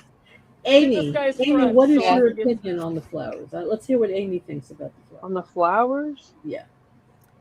I thought that scene was creepy because she kept kind of like hiding behind the base, and it was sinister. She was hiding herself from him, right? Mm-hmm. Yeah, trying to put something pretty in front of her, these flowers. Mm-hmm. Because she feels ugly. Yeah. She feels unattractive. She feels he doesn't love her. Yeah. So she's trying to really want to be there either. That's what I was thinking, that she just doesn't, like, she's trying to fight the real Nikki inside. So she's trying to hide behind the flowers while she deals with it. And it's also kind of symbolic, like the flowers look beautiful, but they will fade and they will die over time. Yes. And it's only kind of superficial that they look beautiful for that moment, but that's not how they really will be. They're going to wither and die away. Yes. And I felt like that was exactly more of like what he's going to see in her. Like the love that he has for her will wither and die because he doesn't understand what love is because he's an immature little boy. Right. Yeah. Here comes the picture of the painting, everyone. Okay. Yeah, put it in the chat, in the private chat, and I'll put it on. Well, I can't put it in the private chat. I sent it to you on Discord. Oh, I got it. Renee I got Marguerite. it. Oh, you got it? Okay. I got it. I'm about to put it into the... Okay. It's called Marguerite's Apple, of all things. Not the painting itself. It's probably called something else. Okay, give me 1 moment. I'm trying to figure out the name of it. I want to know the name of it. Try to find the name of it. Apple painting name. Apple painting name. Please, computer, tell me. Son of Man. It's called The Son of Man. Son of 1964. All right. Give me You don't mean second. Son of Sam. Not Son of Sam. That was 1968. This is 1964. Okay. Son of Man. All right. So as soon as this loads, Son of Man is right there. Oh, yes, I've seen this. Yes. I have seen it before. See, I'm not making shit up. No, I've seen it before, know. but I was thinking of, I guess I was trying to vision flowers, not the apple. So I'm like, what picture is there? A picture of either a man or a woman with flowers in front of their face. And I couldn't think of that because I literally was comparing it more of that. I'm not saying you're wrong, but like that's I Yeah. was thinking exactly flowers, not a fruit. So that's Right. why I couldn't make that So association in my brain. let me say something that's on the Wikipedia page site. It says this is what the painter said. At least it hides the face pretty well. So you have the apparent face, the apple hiding the visible but hidden the face of the person. It's something that happens constantly. Everything we see hides another thing. We always want to see what is hidden by what we see. There is an interest in what is hidden and what the visible does not show us. The interest can take form of a quite intense feeling, a sort of conflict, as one might say, between the visible that is hidden and the visible that is present. Yeah. Like a Yeah, vase of that's- flowers or an apple. Yeah, it could be anything, right? You're just hiding who you are. Exactly. Yeah. I like it. Who was the artist again? Rene Magritte. Magritte? Magritte. French, Magritte. I'm assuming. Yeah. Yes, Magritte. And the first name was Rene, Renee. N-E-N-E. Okay. Rene Rene. Magritte. Yeah. I'm gonna write that down. And the painting is called what? Son of Man. Son of Man. Okay. Interesting. Yeah, you're right. It does look like that because she's hiding her face. He's hiding his face. Yeah. I thought they may have been referencing this with the flowers over her face, like in the same spot and everything.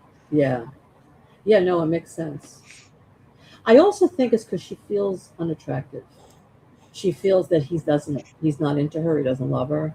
So I guess she feels putting the flowers on her face would make him love her more, like her. That's what a cat would think. Yeah. Yeah, it's what a cat would think, right? No, I mean, it's probably beauty, but then it's also an excuse because she's like, I can put these pretty things in front of my face and then say they're for my friend. Right. And what about you, Samuel? What do you think? About the flowers being in front of her face. Yeah. Wait, there's some noise on the. I hear some noise. Does anyone have their audio? Somebody running water or something? I'm not sure. Okay. Yes, Samuel, go ahead. Let me try muting. Does this? I hear it. Yeah, it's gone now. Yeah. Oh, now I hear. So it's you, Samuel. Yeah. That's okay. Right. So I'll give my thoughts and then I'll go. But That's okay. I thought it was more like she was the real Nikki's just like hiding, because that's something that she would do when she had a little bit of individuality. She would hide from him, and she would try to stay away from him, like going in the corner and whatnot. So I think it's pretty interesting, the painting and all this other stuff. It's a new perspective. I like it. But that was my initial thought, is like she's there to look at him. And what little control she does have, she'll creep in whatever way she can. Yeah. Yeah, exactly. I like that. She has no autonomy. No, he took it away from her. He did. It's like she's been stripped of who she is. That's the ultimate violation. It is. It's messed up. All right. Well, it's been fun talking to you guys. I'll see you another time. You're leaving us so soon? I'll be in the chat. Okay. Well, thank you for coming up, Samuel. Before you go, let me just ask you one thing. What is your favorite part of this film? My favorite part. Let me think about that.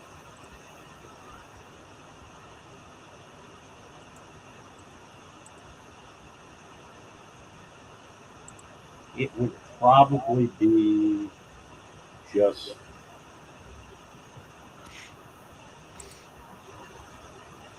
I'm not good at answering stuff on the spot. That's okay. That's fine. I'm just going to go back to what I said earlier. It's another good lesson in how communication and honesty is important. Yes. And, you got to do that. You can't hide how you feel. Can't be dishonest with people and try to manipulate people. Push people into relationships that they don't want. Love spells aren't consensual. Yeah. I mean, that would be in an ideal world, right? Because there's so many people that are just not like that. Yeah, exactly. And of course, there are all degrees of it, right? I mean, this was an extreme degree. But I understand what you mean. I agree. I think communication is number one in a relationship. You have to be able to talk to your partner, and they have to respect you, and you have to respect them.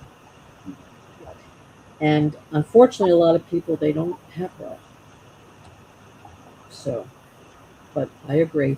And Samuel, thank you for coming up. I really appreciate it. And I like hearing how what you have to say about it because I find your take on it very interesting, and I know how much you like the film, so I wanted to hear what you thought. So thanks for coming up. Oh yeah. Oh, another thing. Yes. I remember.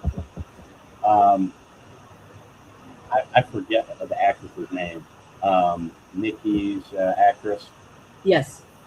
Uh, my This is going to sound messed up. It's one of my favorite parts of the movie, but it's just every single time she tried to break free, and she chose, even if it caused her pain and suffering, she just had to say how she felt. Like she had to express herself, even if it led to self harm. That's preferable over being, just violated the way she was, and just Yes. It was very unsettling, but it was one of my favorite parts of the movie. It was just every scene where she would try to break free. Yes, I think so too. Okay. I agree. She, even though she was in pain, she said how she felt, Yep. while he did not, and he was in denial for, I think, through most of the film. He was in denial. He didn't want to really believe it wasn't true. He wanted to really think this was Nikki that loved him, and that his wish had nothing to do with it. And I think it wasn't until that scene at the party where all his friends saw the way she acted, and he was forced to see it, really forced to see it. There was no going back at that point. And that's when he started to express himself more to her. But it took all of that to happen before he could open up to her. And that's it.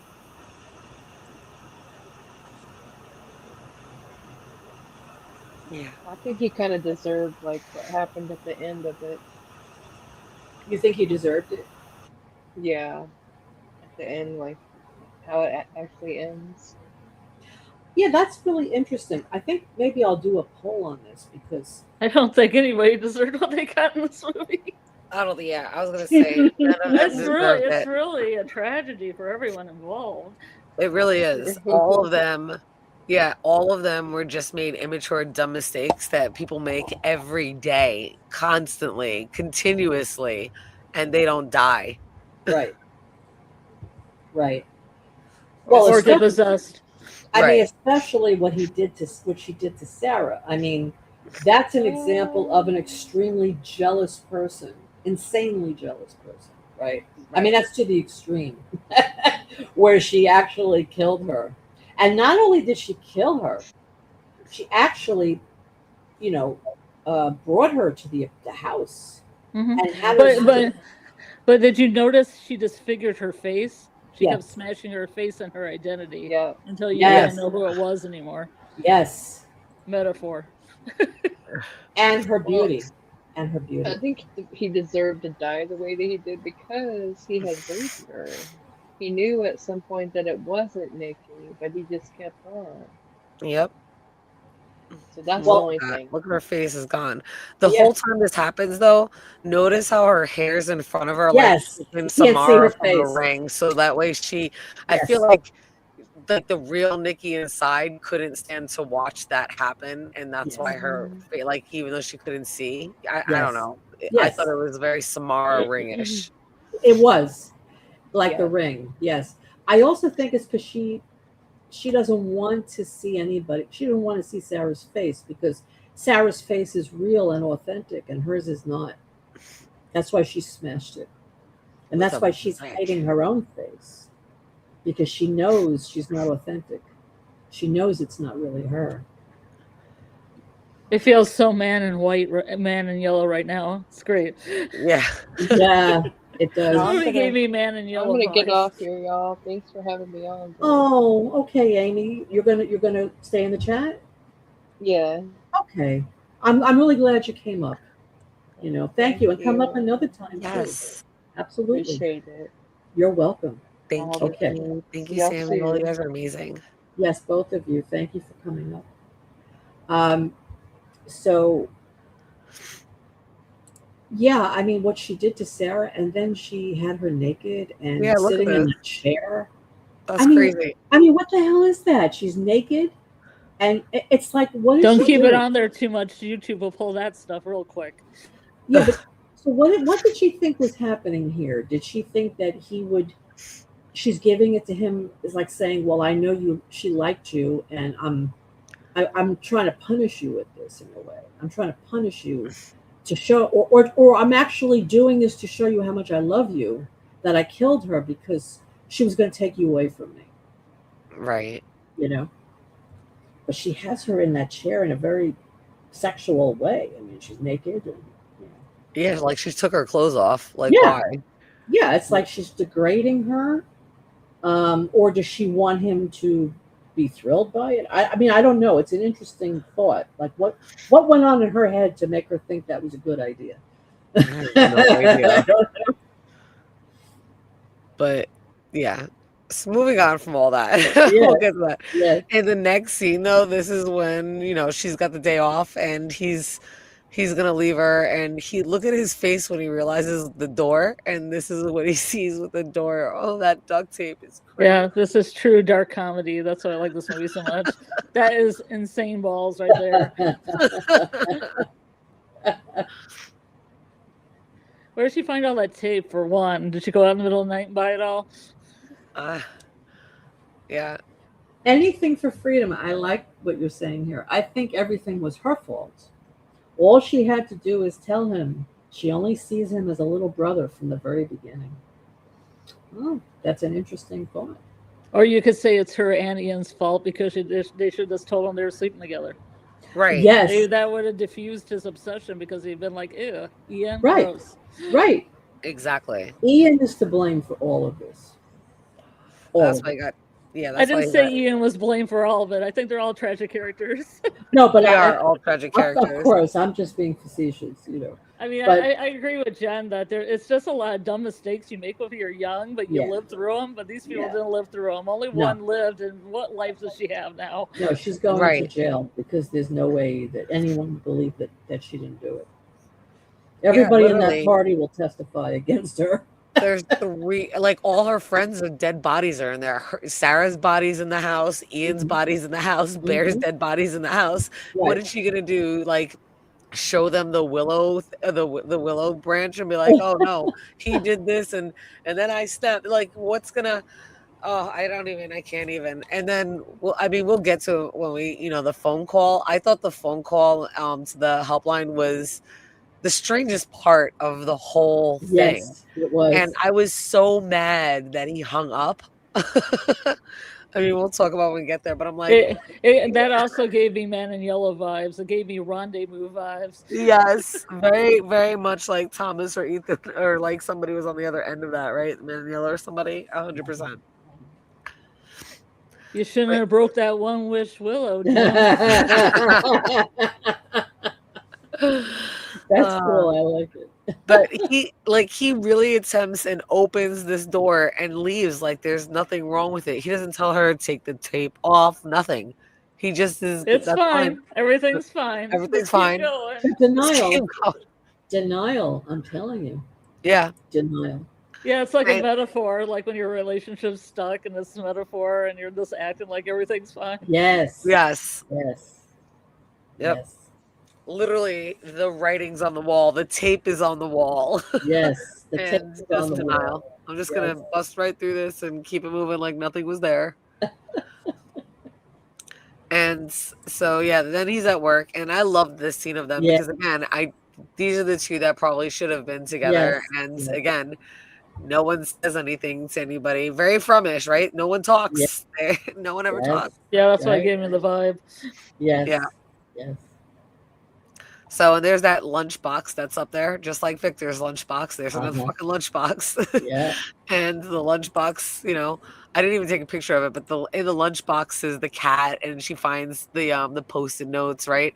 And the Post-it notes are like, "It's my little food critic," hope you enjoy. What's the verdict? And then it says like cat, and he realizes that he was eating the cat. Oh, Yuck. and he like throws it What up. about the photographs though, where it said "not me"? Yes. I Not forgot me. to take the pictures of that because I was going through, but yeah, there's a picture of it of him, and it's like you, and there's a picture of the two of them, and it says "not me." Right. Mhm. That's why we're sure that she's the one that did it. That Nikki actually packed that sandwich with his Right. dead cat. Yeah, Right. Yeah. she wanted to give it to him. Yeah, trying to get back at him, like the way Samuel was saying, 100%. Yeah. Yep. But yeah, so he makes the phone call. This is where he's calling the back of the box, right? The one Yeah. wishful box. Yeah. And this is the weirdest phone call ever because the guy's like, "Oh, did you want to like put in for a cancellation request?" He's like, "Yes, I'd like to put one in." He goes, "Yeah, well, we really don't do that." No, He's first like, he "Why says, would "I you-" don't want it." He said, "I don't want to cancel it. I want to make a change. Right. I want He to wants change to it." change it first. Right. So by saying that, he's saying, I still want to keep her with me, even though she doesn't like it, but I want her to love me. Right. So it's the same thing all over again. It's like he's not respecting her wishes, her autonomy. He's forcing her to be in this relationship with him. Right. Yeah, So yeah, Amy, I agree with you. I think he does do the right thing in the end because he knows that's the only way he could save her. But he was going to Yeah, throw those but- pills up until she snapped the willow. Yeah. Right? Right. It was Right. her snapping the willow that did it, I thought. That's right. Yeah, she Yeah. had the willow, and after he tried to throw them up at first, and then you heard it snap, and then he stopped trying and he just went out there, and it looked like he was in love with her, like he never looked at her before like that. Right. And the way he kissed her and everything. Yeah, and she wanted that. She probably wished that he would love her more than anything in the world. So there you go. But then also die. But love me first. Well, Right. she didn't know he took the pills, and it was too Right. late for him That's true. because the pills just. Oh, that'd been horrible. That'd been a horrible tragedy. That'd be Shakespearean proportions. If Yes. I Yes. wish he'd love me and we could just Romeo be together and normally Juliet. and everything was Yes. okay. It Yes. almost became very Romeo and Juliet. She put the Yes. gun to her mouth, and then like suddenly, finally his vitals finally ceased, and she snapped out of it. Oh, is that what it was? Is that what's not? Oh, because he died. Yeah, because he He died. died. He was in the Died. process of dying. And then after he died, she put the gun down. That's Right. right. While he was in the process of dying, she picked up the gun and she was going to shoot herself. Right. And he happened to die at just in the right nick of time before Right. she shot herself. To Right. give her a horrible life Yeah. Right. in prison. She probably would have been better off killing herself. Probably. Well, if she could have wrote her book in prison, maybe that would have been some money for her. There you go. I But think there could be a sequel to this movie. It could either be the one thing he sees on the website where he said, "My mom was ugly." If you read it, I don't know Yes. if you read the page. My mom was I saw ugly, it. now she's pretty. That's the sequel, or it's a sequel of her in prison, or both. I think they said they're going to do other sequels, probably with other people, like you said, who took it. Like Yeah, like that like guy the who said, "My ugly mother mom." was ugly and now she's beautiful." Or the guy in the store that said, "I made my wish already." Yeah, right. yeah. I mean, you could make a whole series of these things, and it'd Oh, be all yeah. original. Oh yeah. Yeah. I think they'll make as many as they can. Yeah. I think. But And it may even become a TV show eventually. Yeah. Like the Twilight Zone. Where they originally got the monkey's paw from. That's right. Wow. Full circle. but Full circle. when So- when he called the guy here though, and even after all that, he was like, "Oh, did you want to speak?" Like the guy knew her name. Yeah. Right, the guy on the other end of the phone, he Yeah. knew Nikki's name. Yeah. Right, so he's like, "Oh, did you want to speak to her?" And you hear her screaming in the background. Yeah. And when he realizes that that's Nikki screaming in the background, he hangs up. And I was like, "See, that's how you like." again, doesn't want to be accountable, like you said, completely in denial. But like hearing her screaming in the background, like she's a prisoner and captive, like complete captive. Yeah, I was just like, wow. Yeah, because he was in denial. It wasn't until that party where things changed. Right. Which is right here where he comes home, right? He walks through that. Look at the way the door looks. It looks like it's the Game of Thrones door or something. It's crazy. And look at her. She's still standing in the exact same place he left her. And she is, he's like, what's wrong with you? What do you mean, what's wrong with you? And she's like, I think I ate a bug or a stomach bug or something. She vomited all over herself. She peed, she pooped. I mean, she never left that spot. Right. I like that. I like the use of showers in this because she said she needed to take a shower, but then at the party when he moved away from her or something, she was like, I took a shower. Oh, I didn't hear that before. Yeah, I mean, it's like weird. It's like some young demon that possessed her that doesn't know how to get along with humans or something or get in the world. Like, showering is good, right? Hygiene is good. Why you not sit by me? Right. I stand here all day while you go to work. The cat cleans itself.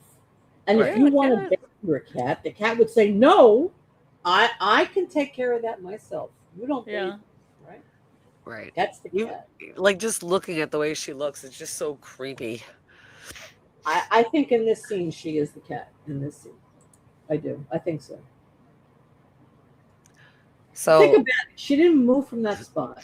How many times have you seen a dog or a cat just wait by the door for their owner to come home? It could be hours.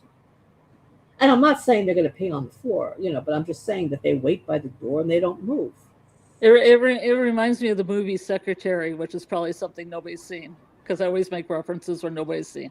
Secretary, is that the one with? It has Maggie Gyllenhaal in it.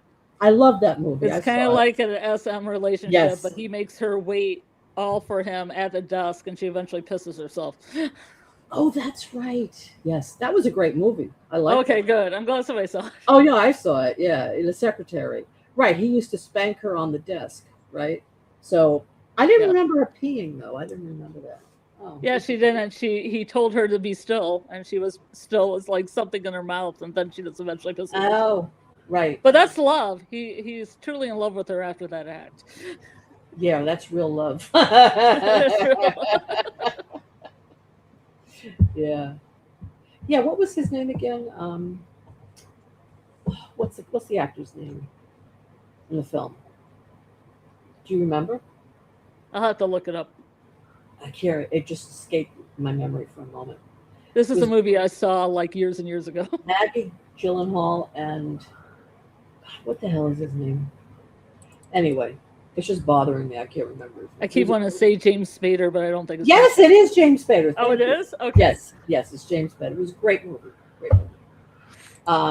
Okay. So she says, I'll take a shower. And it's funny, it's like what's happening with her clothes? It's like just falling off her shoulder, what she's wearing. And right. Yeah, it's like totally like what the hell happened to her? She's just standing there. What happened? Wow. Yeah. Yeah, Amy, like making someone your god, right? Yep. You're waiting for them for everything. The ones with separation anxiety would. Yeah. Yeah, but I'm saying Secretary had a happy ending. They got married at the end because she did this for 3 days. Did they get married? I saw it so long ago. Yeah, I just read the synopsis. I was like, oh yeah, they do get married at the end because she proves her love for him by sitting still for 3 days while her family think she has a hunger strike and she's pissing herself. Oh, that's wild. That's love, everyone. Yeah, that's not love. She had me terrified through half the movies. Yeah, she's a great actress. Really great acting. Who directed that movie, Secretary, by the way? The director? Mm-hmm. Let's see. Steven Shainberg? Who? Steven Shainberg. Oh, I'm not familiar. But it was a good film because... Oh, he did Fur. He did this book this movie called For Imaginary Portrait of Diane Arbus. Oh, and is that? Diane Arbus is a Yes. professional. Yeah, you know who she is. Yes. Yeah, that was a good film too. Okay. Oh, interesting. No one-hit wonder, I guess. I guess so. Wow. Okay. Moving on. So, yeah. So after this scene, he tells him he's gonna go for a boys' night with Ian because that's what they discussed at work while she's in the shower, and she's like, "No, I'm coming with you," and she like stops the shower and like starts freaking out. He's like, "Oh no, it's okay," and she tries to make excuse. She's like, "Well, if Sarah's gonna go, I spoke to Sarah," and I'm like, "How did you speak to Sarah if you've been standing there all day?" Mm-hmm. Right? So she definitely like lies about everything, or that's just a good point. I didn't catch that. That's a good point. Yeah. So she obviously, says all of this so that she can go with him to the party. And she goes to the party, and they sit down. And when they sit down, like they start making like a funny joke, and they all laugh. But she like laughs like obnoxiously, like even everybody's like staring at her like, "Why are you laughing like that?" And that's like the first red flag. Mm-hmm. And then they're playing a game, and look at the way they're all looking at her.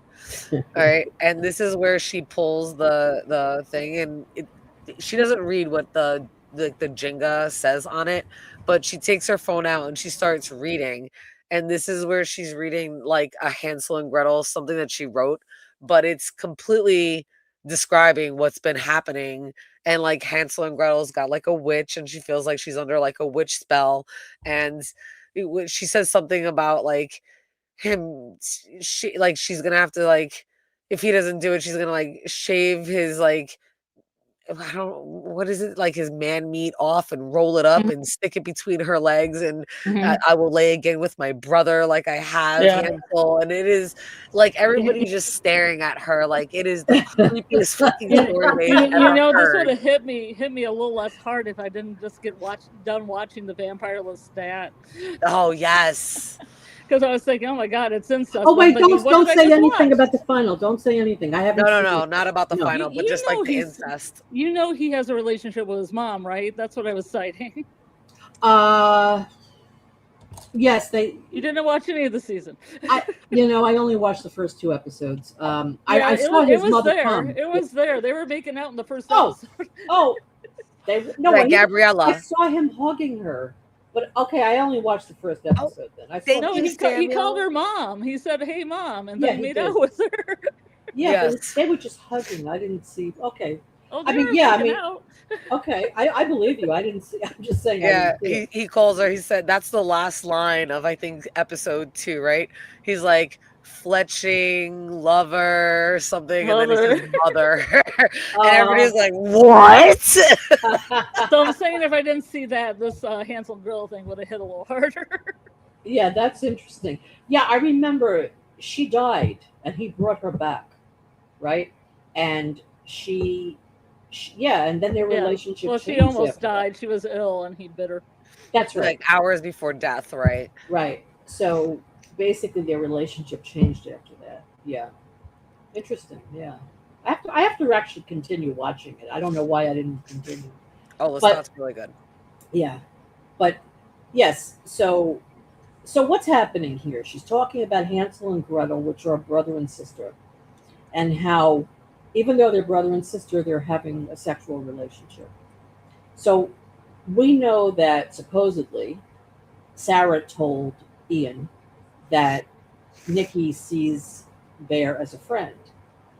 So if he's like a friend or a brother kind of friend, brotherly friend, it could be Nikki.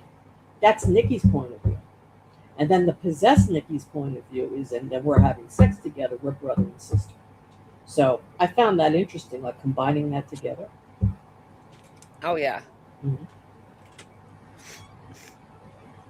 So after this scene, that's when she's saying, and look at the way they're all looking, like they don't even know what to say. And the way she's like staring at him, and she says this whole line. And then he gets to pull a Jenga, and his Jenga is kiss the person to your left. And he looks over, and look at the way Sarah's looking. Sarah looks terrified. Uh-huh. Mm-hmm. Sarah looks terrified. And by the way, look at the dress that Sarah's wearing. Yeah. Oh, I and noticed that. and the tattoo that Sarah has, And she has it at the end. because Is she it- puts it on herself to say that's why she strips Sarah naked, because Sarah has that dress on, and she winds up painting the tattoos on her arm or on her chest so Oh, she can that's look like right. Sarah. Yes, that makes perfect sense. I was wondering what that was. Yes, she painted those tattoos on to look like Sarah. Right. Because she knew deep down, she must have known maybe Bear was attracted to Sarah a little bit, you know, but he wasn't really aware of it because he was focusing on Nikki. So she wanted to make herself look like Sarah because she figured he'll be more attracted to her. Right? Exactly. And then Sarah looks terrified. He looks like he's happy, right? Mm-hmm. So the next scene is this Pennywise face. I swear to God, put some white makeup on her and she could look like Periwinkle. Like, Yeah. she has the ultimate pouty face here, like the exact opposite of Smiley. Mm-hmm. So, and she then walks around with still the pouty face and slides Sarah's chair back. Then, which I thought was so disturbing, sits there and waits for a kiss.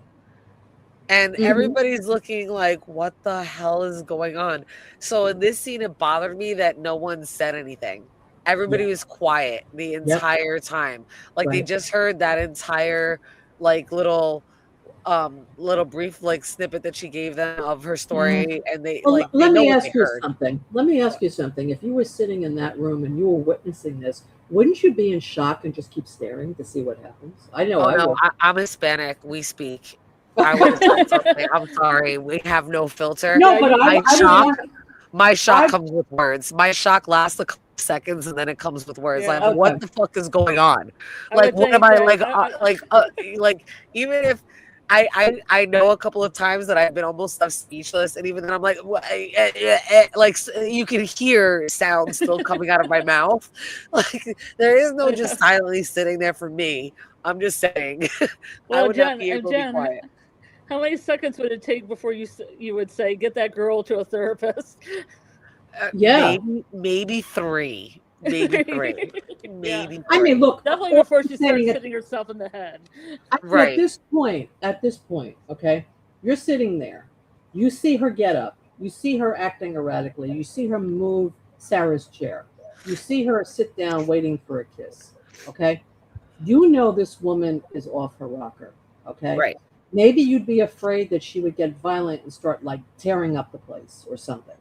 So maybe you wait and you pull him aside and say, "What's going on? Let's get her some help." You know, I mean, that's what I think most people probably would do. But like you said, if you would have confronted her yourself, who knows how she would have reacted, Jen? If you went up and said, "What are you doing? Stop it!" What, you know, maybe she would have smacked you. I don't know. Who Right. knows? So they're all in shock. Actually, I think all these Look at people are in them. shock. Look at all the way they're. Look at them. This guy has his head down. They're in shock. They can't believe what they're seeing. At least there was really another. At least there was another lady there other than Sarah. Right. Right. There's a little woman there. Wait a minute. What is this? You said you watched this first time with the audience, and all these men were laughing during the whole movie. Really? They're worse than Bear. I mean, what are they laughing at? That's horrible. That's horrible. Through the whole movie? That's awful. Well, they probably were like teenage kids or something. I don't know. I mean, just, that's what I'm talking about here. Immature people. That's horrible. I can't imagine that. Yeah. And there's another girl back here, and everybody's just staring like, what is going on? Why? Yeah. Oh, let me just say, Samuel, thank you so much for becoming a member. I really appreciate that. And we're going to be having a lot of great films coming up. So stay tuned. Thank you. Okay. Go ahead. I agree. Samuel, theater etiquette is dead. It is. Wow, a group of people were laughing the whole time. Wow. Two girls were laughing super loud. Wow. Yeah, theater etiquette is dead. I agree with you. But this is not a film to laugh at. I mean, I don't know what's funny about it. There's nothing. Well, funny. it does have some dark comedic moments. When I laughed when I saw the duct tape on the chair. Like, oh my god! Oh, that's okay. On the door, yeah. There's some jokes that are dropped here and there that I enjoyed, like getting a hard on for trivia. I thought it was funny. Okay, Yeah, that was. okay. I mean, but most of the movie is not funny. I mean, Yeah, I would agree. Most of the movie is not funny, but it No. isn't without its own humor. yeah. Well, I think anyone who's laughing throughout the film, there's a problem. I think that's just a current thing that people do now. I've heard that in so many movies, not just horror films. Like people just come and they just laugh really loud and make it obnoxious for anybody else who's there. So they talk during the film and just make. Yeah, they don't have any manners anymore. Yeah, that's true. But anyone who would laugh through this movie is a person who can't deal with things that are serious like this. They would have to make a joke out of it because they just can't deal with it. Right? It's too upsetting. It's too disturbing to deal with it. But then, so after this part, getting aside from, breaking away from the people have no freaking manners, because that's 100%. Mhm. She stands up and she's like, no one will ever know the love that I have for my bear, something crazy like that.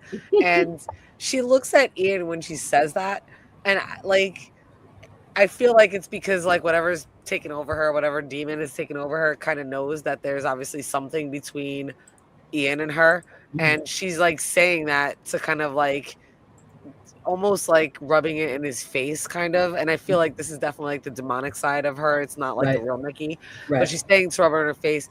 And then I think she kind of realized what's going on and what kind of happens, because she freaks out. She starts screaming. She grabs a bottle and starts smashing the bottle until it breaks. And then she hits herself like twice in the face with it, like with the sharp end, like cutting herself. Like she could have stabbed her eye out. Like, and everybody's like horrified, freaking out because of like, look, Ian's out of the seat. Like like a little bitch, she just ran to the back. Like doesn't like run to tackle her, grab her. I'm like, all of you suck as friends. You're horrible. No one goes to grab her and like find out what's fucking wrong with her. All of you just back away from her while she's smashing her face with a broken bottle. You're all a bunch of bitches. Yeah. Those men could have held her, Like, look at the seat's empty. I just need to make that clear. Look. Like, seat is empty. Like, he gets up and he's like, he gets up to make the guy a shot, right? Yeah. Like that's what it is. And then sees all this goes down. And look at them all. They all back away from her, freaking out. Yeah. Look at them. Yeah. Freaking out. Like, no one's like, let me grab her and stop her. She's just, like, I don't know. She's just one person. Like, there's really like so many people in the room that could have stopped her, grabbed her, something. Yeah. And then they start screaming at him, "Get the fuck up! Get up out of your seat! What the fuck?" And I'm like, you're screaming at him. No one's trying to scream at her to stop. No one's stopping her. You're screaming at him to take her. I'm like, that is, I didn't like that part, because I know we were talking before about like this whole separation and everything, but when you look at it, they're seen as a couple coming through the door. So just because like it almost like they kind of forget that they were just individually friends, right? They're looking at them like they're just a couple. So like it's now his problem to take care of her. And I'm like, I thought you guys were all friends. Wouldn't somebody grab her? Wouldn't somebody else take her to the hospital? Wouldn't you do something? Try something? I just think they were afraid of her. I don't know how they let her out of the hospital at night. If anybody said she did it to herself, wouldn't she? They didn't admit her because she didn't agree to go in. Oh, and they boy. couldn't force her. Right. Oh boy. Yeah. Then you just pull her in. You pull her in. I have a picture of that. So look, she's completely cut. Like she gashed her face from the freaking bottle. She smashed herself twice. Look how creepy. I mean, there was something called what is it called, 5150, where if somebody's arrested themselves, you can have them committed. Yeah, but that's what I was thinking. But he didn't have the guts to do it. She said no, and he backed down. No, he can't even look at her. Look at him. He won't even look to see what's going on. Like he's completely checked out at this point. Because even if you call 911, they would send police down to get her. And but if she refused, they will not take her. Really? Unless she's actively suicidal, they will not take her. Well, I think beating herself in the head with a she could just say, she could just say, it was an accident. She can It make was up an something. accident. I hit If myself she's with a calm and little she's bottle. talking to them, and Yeah, they can't force you. No, that's true. they can't. Well, I mean, in some situations they probably can. I, Right. I think it depends, But I most of the time, if you don't want to go, they don't take you. Anyway, yeah. So they're yelling at him to do something. Right. So then he's in the car and look at her. She's just like all bloodied and messed up. He takes her to the emergency room Yep. and look at her. She's out of the car and she's dancing around, Yeah. twirling So around this with woman that. that you see on the right, she goes over to the car to talk to Nikki. Nikki's sitting in the car, Right. and then we see her walk back out, and that's when Nikki comes out and she's dancing. Right. Because he gets out of the car. He's like, what do you mean? He's like, she doesn't want to get out. She doesn't want to come in. Right. She doesn't want to come in. She's refusing. Right. She's refusing medical attention. And look at her. She's like dancing around. And he takes her back to the house. And this is where like she starts apologizing. She'll never do it again. And he's like, why can't you just be Nikki? I just want you to be Nikki. Mm-hmm. Now, I'm sorry. I'm just, Amy. Didn't Nikki try to be like all the people that Bear liked? You mean Sarah, right? Or Yeah. Who else did she try to be like? The cat? Cat. Yeah, like the cat. I was trying to see if there was any Ian in there. Well, obviously the obvious Ian and her that you got before. Ba-bing, ba-boom. Yeah. Yeah. That little bit of Ian, I'm saying again. Yeah. This is the freakiest part to me, right? Because this was so weird. And what is she? She says what the fuck or something, and then she says something else, and I can't make out what she says. Right, because he's like freaking out. So she comes like they're on the floor together, right? And then she like rewinds and like runs backwards. Yeah, which was the creepiest thing ever. Creepy. What did I do? Did I rewind? Yeah, there it is. Yeah, he's on rewind. Right. So he's on the thing. You see the duct tape on the thing, and she's like, and yeah, there's like a rewind where she like goes backwards, and it is the creepiest thing. And then she's just, I think I have that one picture of it, and then she's just standing in the shadow. Yeah. Right, and that's when I think Tabby Cat reset her. Right. She got reset because this is where he's like, I'm just gonna go stay at Ian's, and that's where she says she gets the knife and she says the script that you were talking about before, Lori, right? Mm-hmm. And she pretty much describes unaliving herself if he goes. Right. So then they go lying in bed. Sorry, I guess that those two I'm so sorry that those. Hey Debbie or Bebby, just want to say hello to Debbie. Hey Debbie. Nice to see you, Debbie. So we have so he gets a text message at 3 a.m. from almost 4 o'clock in the morning from Sarah, right? And that's like booty call time. That's not a good time to do it. Yeah, exactly. That is a bad time. Yes. But this is where she's sleeping and she gets out of bed, or he gets out of bed, and this is where she starts talking to him even though her body's asleep, and she's just like, it's not me. Mm-hmm. Like it's never been me. And this is where he stands at the door frame and he's just like, is it really so bad to love me? This is that part. And I'm like, you narcissistic, selfish son of a bitch. I'm like, she just said it's never been her. And you're like, was it so bad to love me? And I'm like, it was just really awful. It was horrible. This part. This was the worst part to see. She's saying, kill me. Yep, kill me. Is it that bad being with me? Yes, kill me. I'm not with you. I'm screaming on the phone line over at Tabby Cat, and Sandy's in my body. Please extinguish Sandy. Thank you. Yes, and he doesn't want to let her go. That's the selfishness and the manipulative part of him. Right. And it's one thing when he's like, well, I made a wish. Did it really come true? But when you know for a fact that this isn't her, then what you're doing is wrong and you know it. Right. But he leaves anyway because she's still like asleep. And as he leaves, she's saying, kill me. Like as he's walking out the door, and he still leaves anyway. He goes and he meets Sarah. She got her the last letter from Luther Art School or whatever, and she wants to open it. And she starts, she's trying to tell him that she has feelings for him. And the best she can come out with is like, I was the one on the left, right? And then right coming out of left, look at the way he looks, the way he reacts. She breaks through the window with a brick and starts smashing her face and kills her. And the entire time that she's doing it, like her face is completely covered with her hair. Right. She's hiding who she is. Right. And she's smashing Sarah's face because Sarah likes him. And maybe he likes her. Right. And then she walks over to him who's in shock and she's like, it's okay. This is all your fault. Yes. But I'm not going anywhere. I'm here. This is all your fault. Sarah's your fault. But you know what? You need to help me hide the body. Wait, Mike. Oh my God. Thank you. All the characters could have benefited from psychology classes in school. Oh, that's funny. I agree with you. They all need therapy. They all needed to go to college. That's the moral of this. Yes. Go to school. Keep yourself in school. Keep yourself in school. Exactly. And work at your dad's music store to get it by.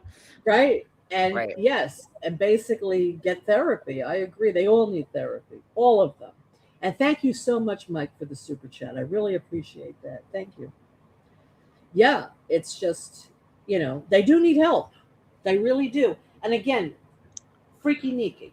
Why was she Freaky Nikki? Who the hell knows? It wouldn't surprise me if she did some things in the past. It wouldn't surprise me. Well, when she said it was a panic attack, I wondered if she had panic attacks in real life. Probably. Mm-hmm. Right. Because she didn't have a good relationship with her dad. You hear nothing about her mom. Maybe she just had a bad life and she didn't have anybody to turn to, That's right. Right. That's what I think. And she, her father's alive and she doesn't even talk to him. So she's alone in the world. So she must have a lot of issues stemming from childhood, a lot of trauma. So he helps her hide the body, which I think is crazy.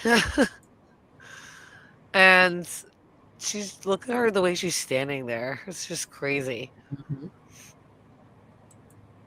She goes, it's okay, honey. You can leave. I'll take care of the body. Right. So he goes to the car and he reads the letter. He opens up Sarah's letter, and she actually got into the last college. That was like what she was waiting for, because that was the last college.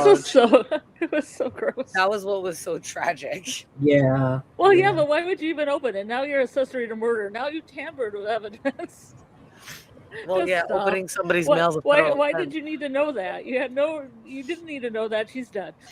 Exactly. Put it down. Well, that's his way of not wanting to break the connection with her, but it was inappropriate, like you said. Right? Well, they should have been together, obviously. Yes. They were a better match. Right. Amy says, he loved Nikki at first, it seemed, but once the honeymoon phase came and he got his kicks off with her, it seemed like he was withdrawing from her and didn't really want to be with her anymore. Agreed.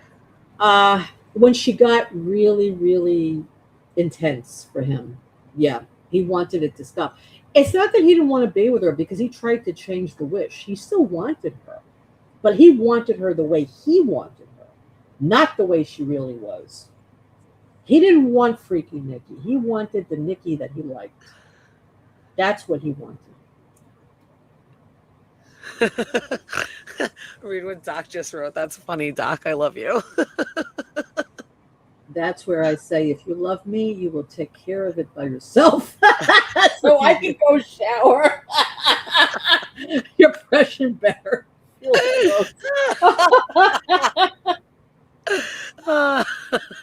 Oh, that's funny. Yes. I love that. Thank you. It's great. But real love is messy. It sure is. Yes. So at this point, he's like, all right, I got to go try to make another wish. He doesn't realize, though, that he only gets one wish. So he goes back to the store, and here's the scene in the mirror. It literally says one wish Willow on it, Jen. I know. One wish. One wish. One wish. But I like that when he goes back to the store that he looks in the same mirror, and this time in the same spot that he was in before, he can see himself clearly. Because I Yeah. think he kind of knows what he has to do at this point. Nice. Yes. That's a good spot, Jen. I didn't see that. Yeah. Jen is good with that. She spots these things. Yeah, between Metaphors. that and the 'Cause shadow of prom. Because of Yes. prom and all the It is. mirrors. I've been trained well. It's So the I like- Jasmine mirror. Yes. Oh my God. Yeah, it is. Oh man. So I thought it was funny the guy like completely fucked with him too. Because he walks over first to like where the toys originally were, and he's like, "Where are they?" And he like starts ripping apart the boxes, and the guy's like, "Dude, your energy. Like you can't just come in here with your energy like that." He's like, "We're the One Wish Willows. They're right here. There's a whole box." He's like, I don't know. We don't have those. And he like looks so sad. The guy's like, "Bro, I'm just fucking with you. You got to change your energy. They're right here." And there they are. And there's 3 left. Yeah. Right? Which I thought was interesting. Mhm. Right? There's a guy, and this is the guy that says the wish worked for him. And we don't know what the wish was, though. No. Yeah, plus he probably is like, educated enough to pick the right words in the right order for this to work. Right. Right. Right. Right. Right. Ask for something small. Right. So I really like this and the way this was, even the imagery in here, because the guy's talking before when the girl was here, whoever the girl was, you saw right in here a little bit of her reflection. Uh-huh. Here you don't see a reflection at all, but the way it looks, right? Doesn't it kind of look like something's coming out of like a portal, or that's coming into light and there's Yes. stars there? It looked very Orbs. magical. Orbs. Looks like orbs. Yes, like orbs and very Mhm. magical. So I really like that. Yeah. And then he's holding a San Paulo stick, like he's about to cleanse the place. Right. Oh, and those jars. I wonder what's in those jars there. All kinds of herbs and stuff. Like an Yeah. apothecary. Yes. Yes. I love that lamp, by the way. That Tiffany. Oh, the Tiffany lamp, like a little Yeah. Tiffany lamp. Yeah. Yeah. I've got a few of those in my house. I love them as Oh, well. I love them too. They're beautiful. So he gets the wish. You don't know how many. Oh, I forgot. I guess I didn't take a picture of it. So when he walks out, all of the willow wishes are gone. So I know we saw there was 3 there, and I know he took 2, or at least we see 2. But I feel like there's a 3rd one at play because Wait. Where did you see he took 2 though? Where did we see that? we don't. We see that there's 3 here, Right. And right? they're gone. And then all 3 of them are gone when he leaves. The third one's for the sequel, Jen. It's for the sequel. I know. That's what I was just gonna say, Scarlett. The 3rd one's for the sequel. They're gonna find his dead body, like the cop or like the coroner is gonna find his or something. What is this? Or maybe she takes it, and maybe she takes it like and she wishes like, I wish this never happened. I hope that that would be I like, wish I don't go to prison. yeah, there you go, something of that nature. I wish I was living in the Polynesian islands somewhere. Right. That's it. She said. Yep. So, That's wild. but yeah, there's 3 there, and then So it was his house, right? It was the grandmother's house that Yes. where everybody died. right. So she could literally take off. Nobody would even know. She wasn't, unless they find her they'll find her fingerprints there. And the people in the party will say something. But if she's Right. she's on an island somewhere, who's gonna find her, right? So, but yeah, I agree, Amy. She says, I think the owner of the One Wish Willows is a genie or a djinn. I agree. I think it's a genie, or like from like Aladdin that got out, but still has some type of cosmic powers. Yeah, but they always got 3 wishes in the Regan That's Knights. right. They got That's right. cheated. Except for Got this one where cheated. he grabs all 3 of them and he doesn't use all 3. Right. But isn't this like From in a way? I mean, if we're talking about that rendezvous move and all that, right? Totally And like then- From in so many ways. Yeah, exactly. And then the big entity, right, From Yeah. Right. is the one, causing all this havoc, and the same thing with the One Wish Willow. It's Right. forcing people to take it, and then it takes them on another realm of what they're going through. Hmm. It's like the tree. A tiny little tree has fallen upon them, and it's the One Wish Willow. Yes, the bottle Right. tree, though. It's the One Wish Willow. So It's going to be Yeah. the faraway willow as the next product. the bottle willow. So you knew right away that this was not going to work because he goes to Ian. He's like, I need you to make this one wish. And he's trying to explain like what it is to Ian. And Ian does not believe him at all. Mhm. He thinks it's complete bullshit. He's like listening to him talk or whatever. He's trying to explain everything. And Ian, look at like the way Ian just looking at him. He's like, whatever, I don't even believe you. He takes the one wish, Willow, and right before he's about to tell him, like, I need you to wish that I never made a wish, right before he says that completely out, he just breaks it. He was like, I wish I had $1 million. Like I said, it's selfish politician. $1 billion. $1 billion. And suddenly $1 billion starts raining from the sky. Yeah, you thought, Charlotte, you thought his wish would kill him. Yeah, I thought it was just going to keep coming and then smother him.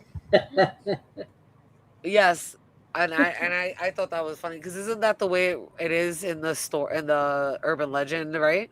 That's what you were saying before with the coins, right, Scarlett? Well, there's it's something in Greek mythology. I could look it up. It's a story in Greek mythology, kind of like King Midas, but I know it isn't King Midas. It's along that line. Some guy wishes for affinity of wealth, and it just keeps coming down to the sky at him, and so he soon buries him in it. Mm-hmm. So there's treasure. He's buried in this treasure, and it keeps coming down from the sky. I could look it up and see, because I'm kind of curious myself. Yeah, I've heard of the story of the coins, like the same story before, a long time ago. I can't remember what it exactly is. I wouldn't have remembered it until you said it. Mm-hmm.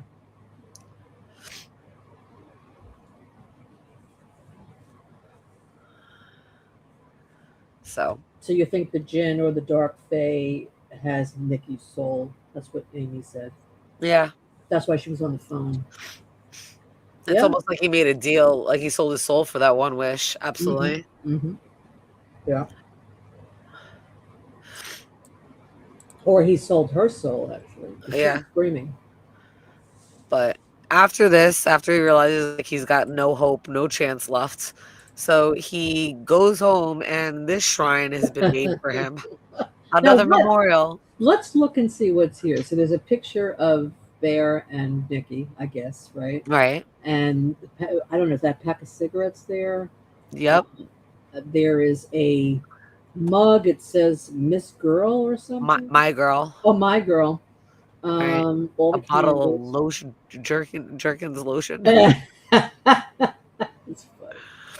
funny. That looks like a wedding thing, doesn't it? Like it's white lace. Right. Where their picture is. Right. And there's handcuffs here. Oh, these handcuffs there. Look at that. Wow. Right. There's a soda bottle or a soda can, I guess I should say. Uh-huh. Yeah. Right. There is, I guess. There's a cat there. You see the cat? A Siamese cat. You see the candle on the very right? Yeah, right next to it. Yeah, that's a Siamese cat right there. Yep. Ooh, so this is run by cats. This whole ritual is run by cats.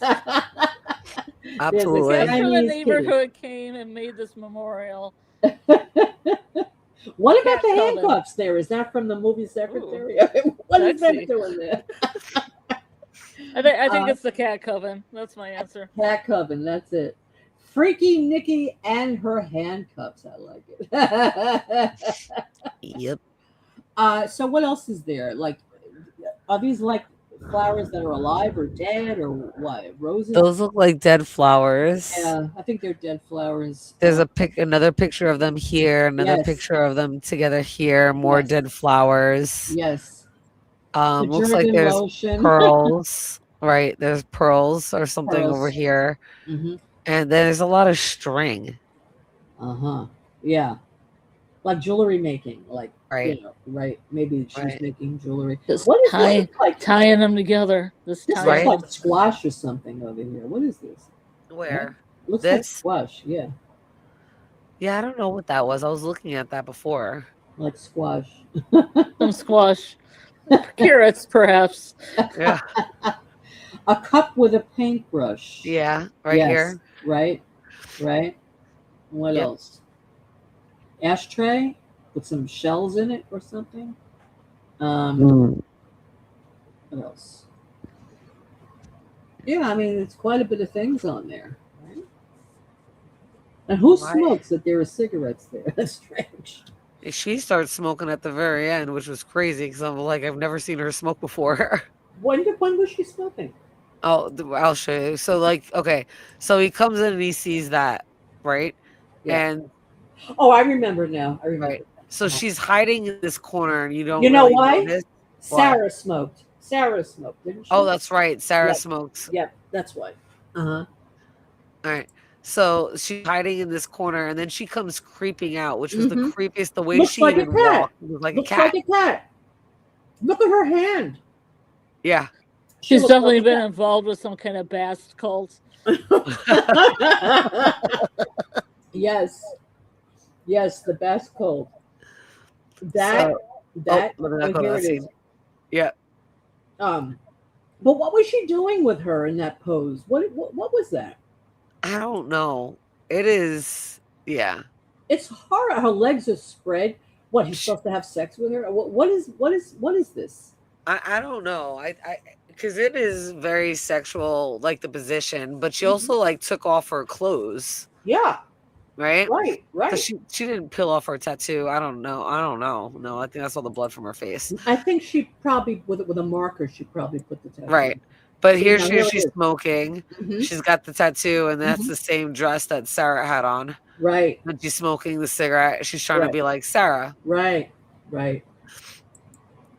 All right.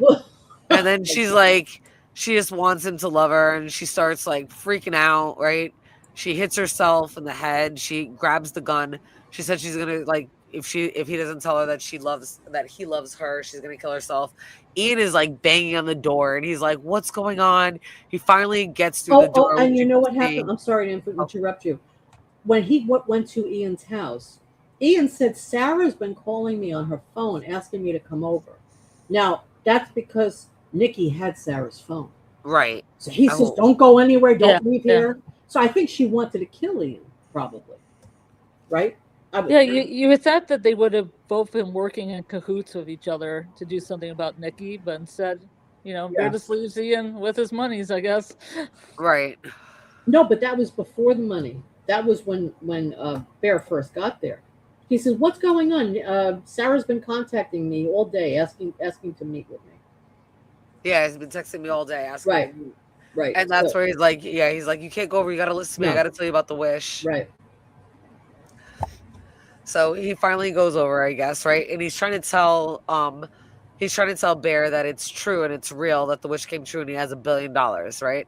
So he finally comes to the door and she's got the gun and she just casually turns around, Right. fires the gun, catches him right in the head. Ian's dead. Right. And then he's like, I love you. I'm completely in love with you. And she's like, oh, great. And she like falls in his arms and look, she tried to like scribble all the tattoo like with a marker. You could see she tried to like make more tattoos on her arm. And she vomited on him like The Exorcist. Yes. Right away, I thought of The Exorcist. Yeah. Yep. She just vomited. It was like she was possessed by the devil at that moment. She was Yeah, and it screaming. was like It was like The yellow Exorcist. color. It Yeah, was it's the what? one wish willow demons. Yeah, Yep. it was definitely a takeoff on The Exorcist. Definitely. So, and there's like the scene, there's Ian's on the board, she's curled up, and that's, like I said, that's completely Sarah's dress. Yep. And he gets up and he goes to the bathroom, and she's like, where are you going? He's like, I just need to go to the bathroom. I'll be right back. I swear to God, I love you, and I'm coming right back out. And she stops and leaves him alone, right? So he grabs the pills. At first, he has a gun, right? And he's thinking about shooting himself, but then he can't bring himself to do it. Right. Right? And he winds up grabbing the pills, and he takes the pills, and that's him taking the pills. I think this is right after this is the part where she snapped the willow. Yeah. So he's just coughing, and he was trying to get the pills up, and then she snaps the willow, and look at him. His face completely stops. Yes. Like he's in the same trance like she was when she was in the doorway for a moment. Right. And then he gets up and he goes out and he kisses her and he's in love with her, and then he starts to fall because he starts to OD from the medication. But she broke the one wish willow. Yeah. That's what snapped him out of it. He was going to vomit all pills. Right. Right. But then he heard her. Well, actually, yeah, we heard it. The audience heard it. Right. But then he snapped out of it, and he goes back in, and he's madly in love with her. Right. He's looking at her the way she wanted him to look at her all that time. Right. But then the pills took over, and it was too late. That's horrible if she broke the curse for this to happen. Yeah. I don't think she broke the curse because of course, she they'd both be in prison. They'd also both be in prison. they both are in prison now to each other at this moment. Right. Right. Right. Because she wished that he would love her as much, more than anyone in the world, just the same wish he made. Right. And it was true. He was looking at her like she was everything. And then he died. Right. And well, he died happy. I'll say that much. He died very happy. And there's the one wish, Willow, and you see it's broken, like you said? Yeah. Right. Yeah. So there's a doll. This doll there. What else is here? Yeah, this is on the other side that we can see. Oh, those are feathers. Oh, feathers. Yeah, pink feathers, flower pot. Some cats love playing with feathers. That looks like a cat bowl, speaking of which. Yes, it does. It's a cat bowl. Wow. Yeah, it's cool. A wine glass, some lights, some candles. Yeah. So, and the TV's on. And it's an old-fashioned TV. It's not even like, modern TV. Like one of those old tube TVs. RCA TVs or something.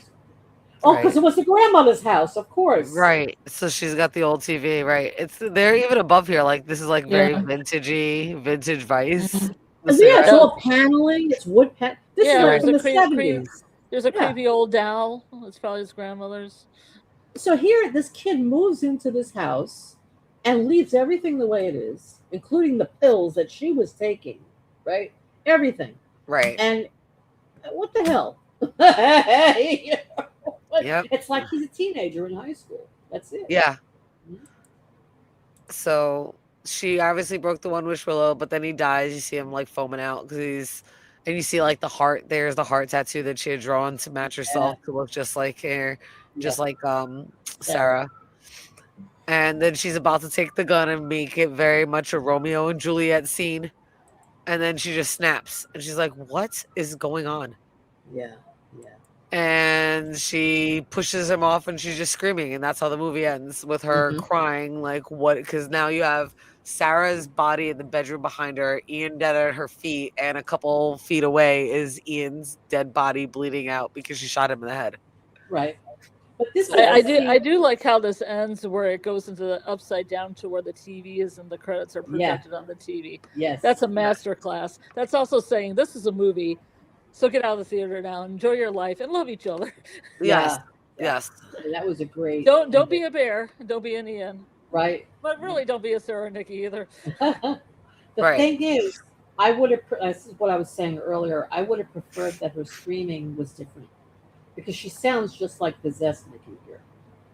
So it kind of takes you out of it for a minute. You're like, wait a minute, is that possessed Nikki? It's like, I would rather her reaction would have been different, not to cry the way possessed Nikki cries.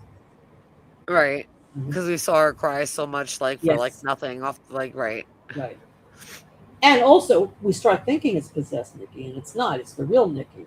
So we need to hear a different kind of crying or emotion from her, I think. But you should write the director. I think it's a little too late. Maybe they can edit that. I think it's a little too late. Retcon it now. Yeah, but you know what I'm saying, because it kind of takes you out of it for a moment. You're like, wait a minute, I've been hearing this all through the whole film, this screaming. I was too busy looking at the TV and reminding myself how it looked like David Lynch's Fire Walk at the beginning of it. So I wasn't really thinking about the screaming. Plus, I had the volume down low because, my boyfriend was downstairs and I didn't want him to think I was screaming. Scarlett, let me ask you, what David Lynch film was Robert Blake in? That would be Lost Highway. Was that good? I heard that was a really good film. Yeah, that's pretty good. Yeah, I never saw it. Okay. Robert Blake, I saw a clip. He looks creepy as hell. Oh yeah, he allegedly killed his wife. I don't trust him at all. Well, you mean in real life? You mean Yeah, in real life. No, I mean even in the film, he looks creepy. Yeah, he's like the mystery man. Yeah, it's worth a watch. Okay. I mean, I've loved all of David Lynch's films. Patricia Arquette is in that movie. So is Bill Pullman. Yeah, Bill Pullman. I mean, the only one I didn't like as much was Wild at Heart, but I don't know really why. Wild at Heart was. I did. It's a little too violent for me. Oh wait, is that who's in that? What's his name? Laura Dern and Nicolas Cage. Oh, was that Nicolas Cage? I was thinking of the other guy. Yeah, I did see it. I thought it was good actually, but it was violent. Yeah, it was. I like Laura Dern. Nicolas Cage, I don't really like too much. But yeah, Oh, he's a master. is he? He's Well, some people love him. he overacts. He overacts. Well, he's from the school of overacting. Everybody Oh. acts in the natural. Everybody acts natural now because of natural Listen, acting Al schools. Pacino can overact, and he's amazing. I love him. But Yeah. you know, Well, some people think Nicolas Cage is amazing. He's the classics. He's I a know. classic actor. I know, but it's. I guess I just know he's acting. That's the thing. When I watch a film with Nicolas Cage, I know he's acting. But when I watch a film with Al Pacino, I don't think he's acting. So Well, I watched this movie and I knew all the actors are acting. So No, I mean, while you're watching it, you are engrossed in the story. It's like they're like these are real people in the film. You're not thinking that they're acting. I never once thought anybody in this film was acting. Did you? Every time I watch actors, I know they're actors acting. Oh, okay.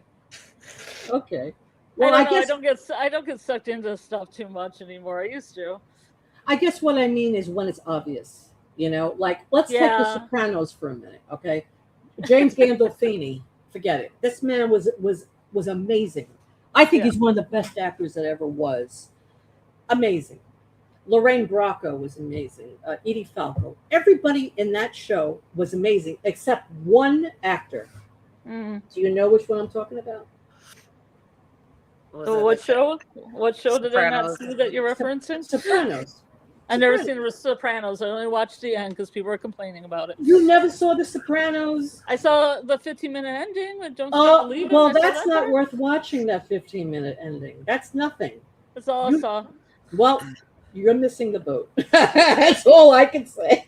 Well, okay, Jen. It's just like Lost. It's way too many episodes for me to catch up on. So worth it. It is amazing. It's one of the best shows ever made.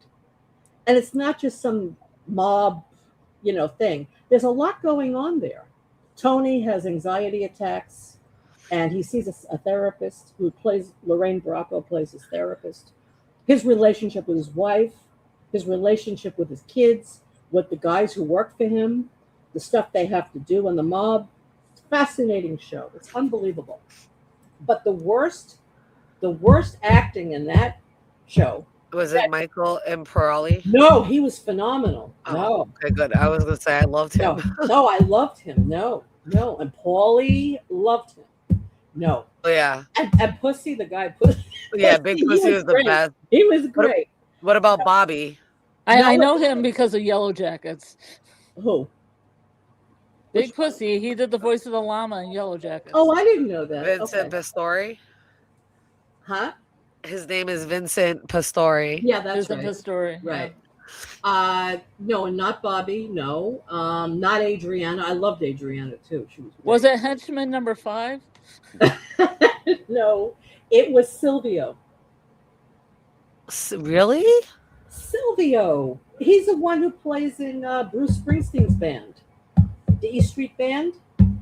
What the hell is his name again? Steven Van Zandt? Yeah, Stevie Van Zandt. Oh, he's on there? Maybe you'll watch it now. He is a main character. He is a main character in the show. But when he acts, he's acting because he's putting it on. Oh, yeah, Debbie knew, right? Debbie, because you know what I'm talking about, right? He puts on the Italian way of speaking. He's not... he's like, you know what you're talking about. Yeah. Yes. And he takes you out of it for a minute. Get some spaghetti. But then you get used to it after a while, and you get to like his character. But his acting is not the best. That's what I'm saying. Yeah, he looks Italian with a German name. It's so funny. Yeah, I mean, he doesn't play the role the way everybody else does. I implore you. Okay, if you watch nothing else, you must watch The Sopranos, Scarlett. You must. It's a. Are you going to pay me? Is there a wager here? I mean, I'll take some money for it. It is a class in character analysis. The characters are so well written. I'm sure it is. Yeah, it's amazing. I'm not saying it isn't a good show. I'm just saying I don't want to put the time in. Okay. Yeah. I can understand that, but I would just say if you have the time, watch it. He always made the Italian face. Yes, he did. That's right, Debbie. And that's why it was so obvious that he was not, that he was acting. You knew he was What's acting. the Italian face? Well, he would mug. He'd make like this mug. Okay. And but it looked fake. It didn't look natural, you know? You know that face that you make when you're like, get the hell out of here, and you like almost like pucker your lips back Yeah. and curl up the Yeah, corner yeah. of one mouth? That's Yeah. the Italian face. I'm Sicilian, so it was hilarious. Exactly, right. So you knew he was acting. You just knew. But yeah, The Sopranos to me was the best show ever made, I think. In fact, I will be on the channel, I will be reviewing some of the Sopranos episodes.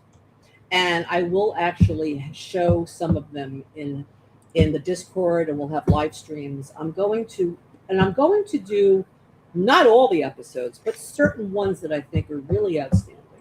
So maybe Scarlett, you could watch those with us when I do them. I could watch the highlights. The highlights, exactly. You only have to see the highlights. You don't have to watch all of it. The highs and the lows. I'm telling you, you'll love the show. You'll get hooked on it. It's amazing. It's timeless also, because the show is like from what, like 2000 something, but it's timeless. Right. You know, it doesn't feel like it was from 2000. It could be tomorrow, you know, it could be yesterday. So anyway.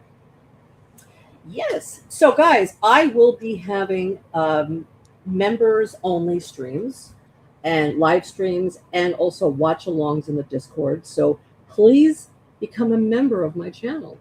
So this way you will be involved in exclusive live streams for members only. So if you like watching The Sopranos, you like watching Obsession, and some other great films coming down. I'm going to do the Backrooms. A lot of great films that are out. Maybe even the Odyssey. You know, I'll check out the Odyssey and see if it's something we want to do. And also, you would. I think you would like this version of the Odyssey by Christopher Nolan, because it does not focus so much on the actual journey. I mean, you do it, but the way that I think Christopher Nolan really depicted this film in particular really focuses on Odysseus and the man's journey and his struggle and what he has to go through and his denial and his refusal. And I think you would love it. I think you would love Matt Damon's performance, and you would be able to do a really great character deep dive on him. Oh, thank you. Yeah, Okay. I also heard that it was a new translation they used in the first translation of the Odyssey done by a woman. Yes. Oh, okay. And it has a really good view and really good translation, like a modernized translation. Right. Interesting. Yeah, I'm definitely going to watch it. Definitely. Debbie says that she's concerned about the modern speak in the film. After the first couple minutes, you don't really kind of notice it. Like if you weren't expecting it, like to me, I wasn't expecting. I wasn't sure what they were gonna do. So when I got in there, but you watch the entire movie, and it worked well. Mm-hmm. I've heard the use of dad instead of father drives some people crazy.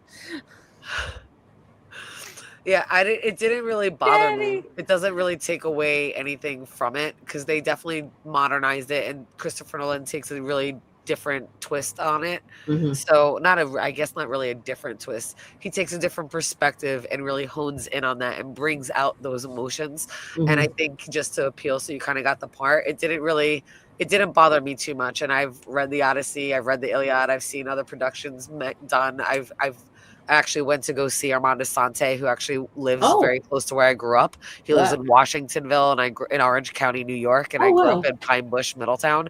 So in 1997 or 8, when it came out, the big, production that came out with like CBS or whatever came out, and Armand Assante filmed that.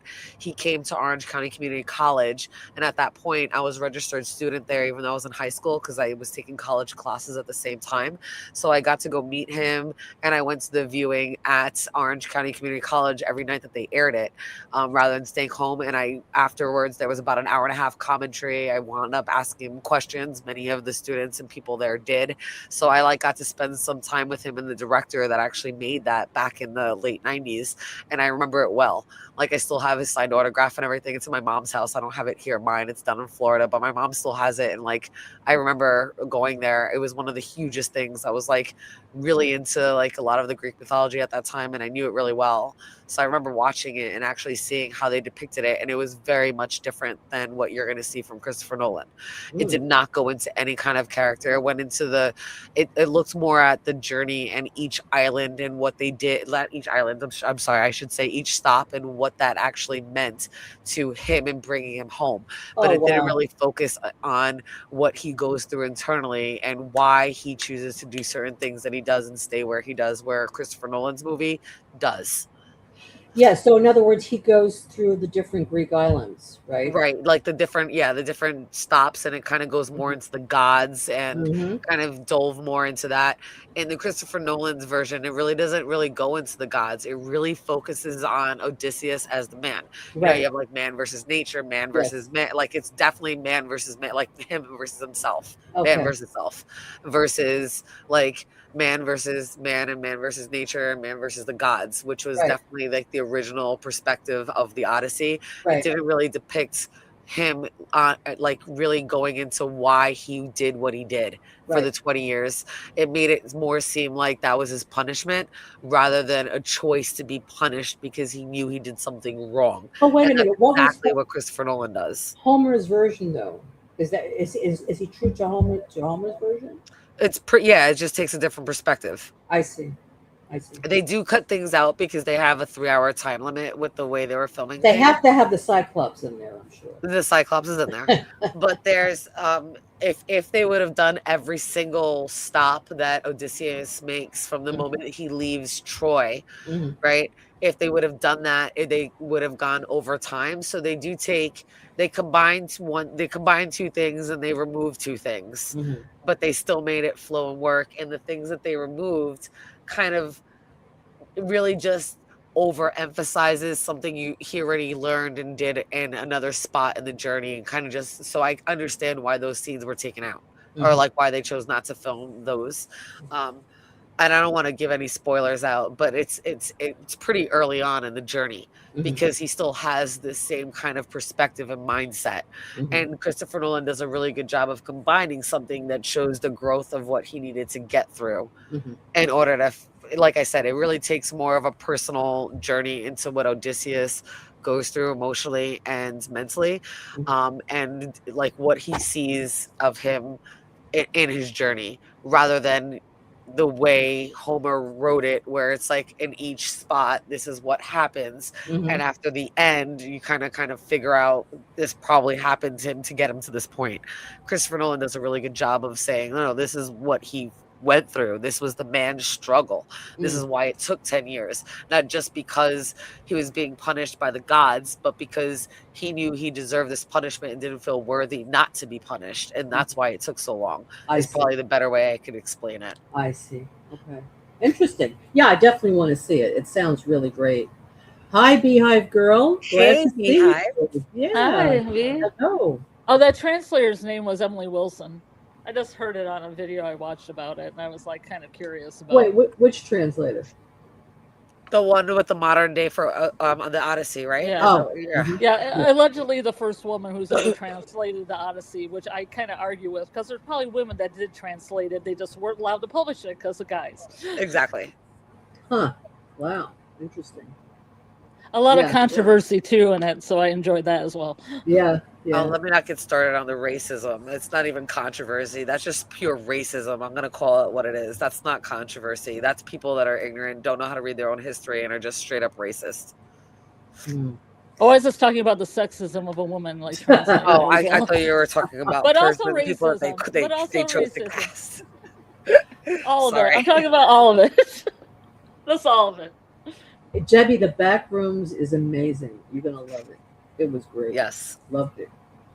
Yeah, we definitely have to do the back rooms. I know you love that. Yeah, no, I do want to do it. I'm just breakdown. waiting for it to come on streaming before we do it. This way people can watch it, Right.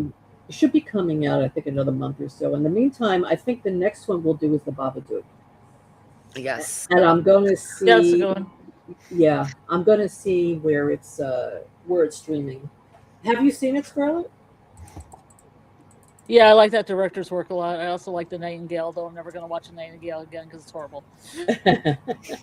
Did you watch Horrible, horrible in a bad way, like horrible in Oh. a historical way where people are having horrible things happen to them because it's history. I see. Yeah. The Babadook is playing on Hulu, Disney, and Pluto TV for free. Also on Roku channel for free, Philo for free, Plex TV for free. Oh, terrific. Yeah, that's why I thought it might be on Tubi. Yeah, if you have the not on Tubi, it's not on Tubi that I can see. If you have the AMC subscription, it's there. If you have Sling, it's there. If you have Prime, it's there. If you have YouTube TV, it is there. Right. And obviously Hulu and Disney if you're subscribed. But Zumu Play, Pluto TV, the Roku channel, Philo, and Plex all have it for free. Like those are all free channels, so you can find it on there as well for free. Okay, great. Yeah, the director is Jennifer Kent. I really like her work. Yeah, it's a great. So we're gonna do the Babadook.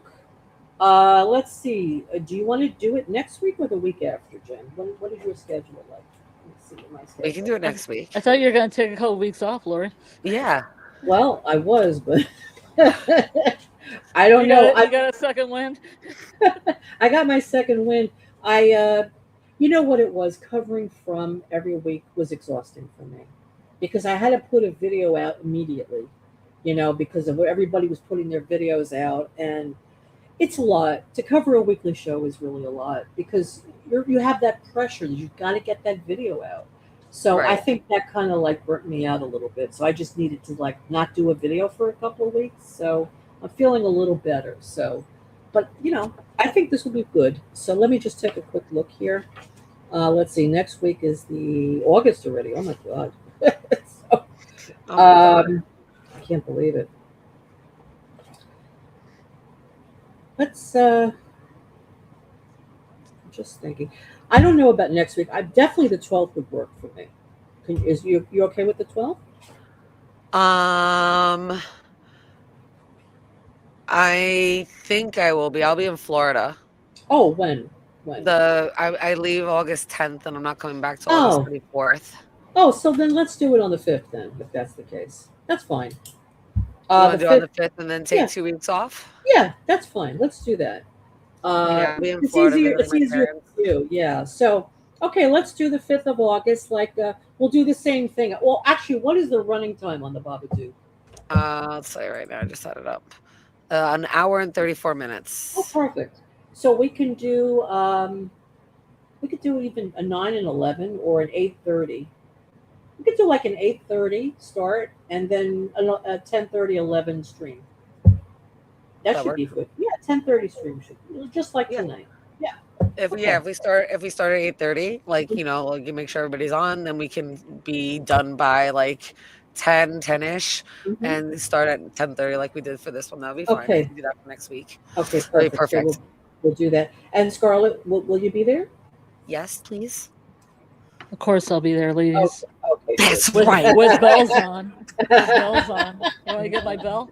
Yes. Did you get a new bell? Did you get your the goat bell? No, I don't got a goat bell. Oh. I would have to go in the field and take one. I'm surprised you didn't say with the top hat on. It's the Babadook. Where's the top hat? Oh. Come on, Scarlett. Have you seen it yet, Jen? I started. Please don't get mad. I did fall asleep too because I started at like 1:00 in the morning. Oh, it's okay. And I did not finish it. It was very interesting. I was mad that I did not. And then I woke up and just craziness. So I haven't been able to finish it. Yeah. Almost like 2 weeks already that I started and haven't because when we ended from you had mentioned it. So I was like, I gotta watch it. And then you said we were doing the Obsession and I never got back to it and we had done the other From stream. So I never wound up finishing it because it's just been that and Silo's been on and then House of the Dragons and then X-Men 97 I'm covering as well. So I've just been watching Sugar. So I've been watching all of those shows. I forgot to go back to it. But I definitely will be finishing it. I'm going to start it from the beginning and I'll finish it probably this week. Yeah, you should start it from the beginning because I'm gonna restart it. I don't even know where I fell asleep. I know I was like enjoying it, and I was like I was getting ready that I knew I was gonna get scared, and I fell asleep. I don't even remember the part that was scary at this point. I fell asleep before I got scared. Oh, wow. Okay. And Scarlett, did you ever see the movie Mother by Darren Aronofsky? Oh yeah, I love that movie. I love that movie. I loved it. It's crazy. It's batshit crazy. And the thing is, a lot of people don't understand the film, and it is very disturbing, though. It's definitely disturbing. Is this the one with Jennifer Lawrence? Yes, and Javier Bardem. Yes, I want to do that one too. Did you see it? Yes. Oh, yes, isn't it amazing? So I made the mistake of watching this while I was pregnant. Oh God! And then I was pregnant with Zoe, and I was like, why? My husband was like, why would you watch this movie? And I was like, because I thought I still liked horror. Oh, no. That's not the movie to see when you're pregnant. It's got Javier Bardem, who I love right now in Cape Fear. He is killing it in Cape Fear. Yeah. It's so good. Yes. So I love him, and I thought this was a really good movie. I've watched it twice. Yes. I watched it again after I had Zoe, and I really like Ed Harris a lot. I love Ed Harris. I love him. I love Ed Harris. Yes. Who else is in that movie? There's somebody else. It's not Kristen Wiig's in it. And she's it's not crazy. Meryl Streep. It's Michelle Pfeiffer. She was great. Kristen Wiig. Yes. Oh, and Kristen Wiig is in it too. That's right. Oh, that's right. Yes. So yeah, I definitely would love it. It's definitely a psychological horror and thriller. Oh my God. I mean, it is disturbing though. I mean, if you'll take it at face value, it's disturbing. If you're looking at the symbolism in it, then you have it's an art film. Yes. Yeah, it's definitely an art film. It's not. The characters are named like the man, the woman, Adam, Eve. Adam and Eve. Adam and Eve. Earth, Mother Earth. Yeah. Right. So you have to look at the symbolism behind the movie. You can't take it literally. Because if you take it literally, you will be absolutely horrified by it. That's all I can say. But it's great. So we can do that one. Did you ever see Glengarry Glen Ross? What? Glengarry Glen Ross. I haven't seen Glengarry Glen Ross. Nope, never even heard of it. Al Pacino, David Mamet? Ed Harris, David Mamet, Ed Harris. Wait, what is it? Alan Alda. No, Alan Arkin. Excuse me, Alan Arkin. And so, what's his name? The one who was married to. Oh my God. I can't remember that. Alec Baldwin. Alec Baldwin is so unbelievable in this film. This is like one of his first films. He steals the film. It's just phenomenal. It's about these guys working in a real estate company. Oh, Jack Lemmon is in it. Jack Lemmon is amazing. And they're all real estate agents, and they're competing to keep their jobs. I mean, it's like a funny, like a dramedy kind of thing. What is it called again? Glengarry Glen Ross. It's a phenomenal film. We can definitely show that one too.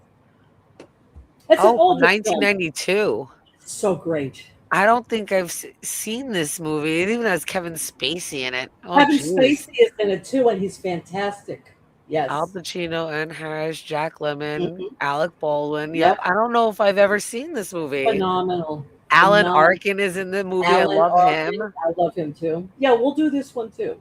I have to make a list of all these movies. And guys, if you have Jonathan Pryce is in there. Jonathan Pryce Bruce is in Altman. Yeah, they're all in it. Oh wow, this is a great cast. How have I not seen this? It was 1992. I was 11. My mom probably didn't let me see it. You probably didn't want to see David Mamet when you're 11 years old. Yeah. I probably didn't want to see. I probably wasn't allowed to see this. So guys, if you have any suggestions of films you'd like to see, please let me know.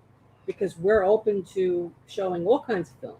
Yeah, so I'm putting down Glengarry Glen Ross. I'm putting down Mother, and I thought we would do also Black Swan. Oh yeah, Black Swan was phenomenal. Also Darren Aronofsky. Also Lost Highway. Should we do Lost Highway? Yeah, Lost Highway. Sure, do Lost Highway. Oh, I agree, Debbie. I loved Kevin Spacey, and so I realized what he was. Oh yeah. Man. I love Usual Suspects is still one of my favorite movies of all time. Like I love Usual Suspects. There's so many great movies that he did, and then I hear that they're bringing him back, and I'm like, why? How is that even fucking? Let me stop. Sorry. That's all right. Let me stop. But Let's yes. see. What else? So, Scarlett, give me some ideas. Like, you like David Lynch, right? Black Swan was brilliant. Lost Highway, Black Swan's good. The Endless. Can we watch The Endless? The Endless? Yeah, please watch The Endless, please. What is that?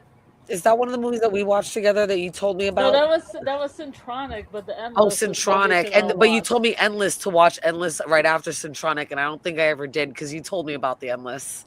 Yeah, but we'll watch The Endless. Okay, I've not seen The Endless yet. What is The Endless? What is that? It's kind of a Cthulhian kind of mood piece, like kind of Lovecraftian. Mm-hmm. It's about two guys that were in a cult, and then they go visit the cult, and strange things happen. But it's a really good movie. It's a talkie film. It's talkie. Okay. All right, that sounds good. All right, it's on Prime, Peacock, and Tubi. Okay. It's one of my favorite movies. Yeah, and it's free everywhere. It's one of those movies you can find. Yeah. Okay.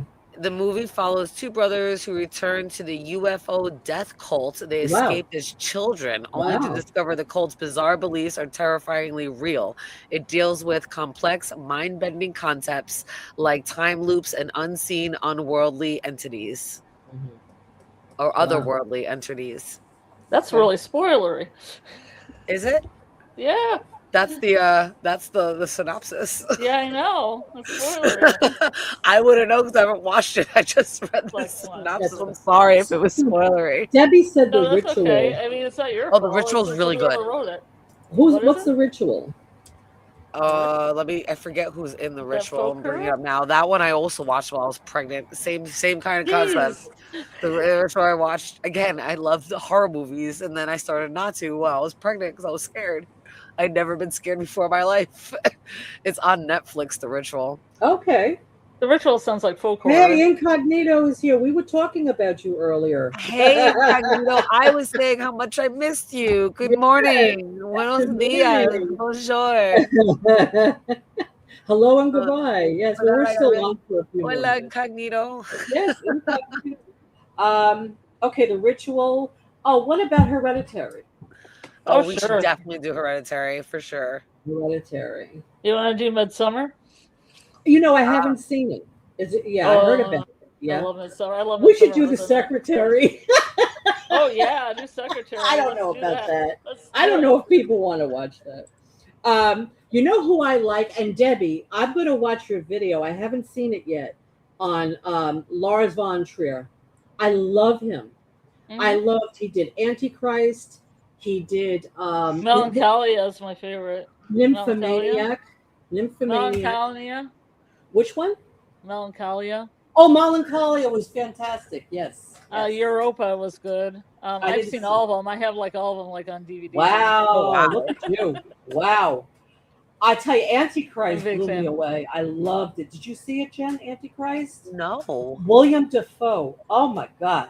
Wow. What a great film. Oh, he did a TV series called Kingdom Hospital that Stephen King did a remake of. But the original Kingdom Hospital is really good too. Oh, okay. It's about a haunted hospital. It's a haunted hospital. Yeah. Wow. Oh, were you talking about me? What did you say? We were saying, where is Incognito? We were saying. Yes. They were talking about being in Incognito. And then I said that I missed Incognito, and then we said that it was probably too early. You hadn't woken up yet. It was too late or early, however you want to look at it. Right. And then we said that we had missed you. We were hoping that you would join the stream when you woke up, which apparently and you did. You see, you heard us talking about you. Your ear was buzzing. So Debbie, I really want to see your video. She did a special video on Lars von Trier's movies. Yeah. So Debbie, let me ask you: have you seen all of his videos of his movies? Because I've seen a few of them. Like Midsummer is his too, right? No. Midsummer. Oh, what's the one I'm thinking of? We should throw some Robert Eggers in there too, like The Witch or. Que sientes mejor. I hope you feel better, Incognito. We should do The Lighthouse. You want to put The Lighthouse on there? Let's put The Lighthouse on there. It's referencing Antichrist. Yeah. Which one, Scarlett? Let's put The Lighthouse on there. The Lighthouse or The Witch. I say The Lighthouse. I've Okay. seen The Lighthouse. All right. That's You want to I've talk seen about The Lighthouse. psychological stuff, Lori? We're doing The Lighthouse. Okay. The Is that- Lighthouse is great. who's in that? Who's in that? Hold on, I gotta bring up. The one guy from Twilight. Oh. Yeah, I Over- can't. I don't know how you What's say his all name? these. William William Dafoe. William Dafoe is in it. Dafoe. Robert Patterson's in it. Robert Patterson. Yeah. I don't know if you would know who Valeria Caraman is, or Logan Hawks. I don't know. But it was Incognito, really good. sorry that you don't feel well. Yeah, I mean, we're only going to stay on a few more minutes, but please, Robert Yeah, Eggers directed it. we're discussing what films that we're Or gonna the be one doing. If you have the one any- about any, bows. Any suggestions, let us know. The Dancer in the Dark with Bjork. Huh. Yeah, Bjork, yeah.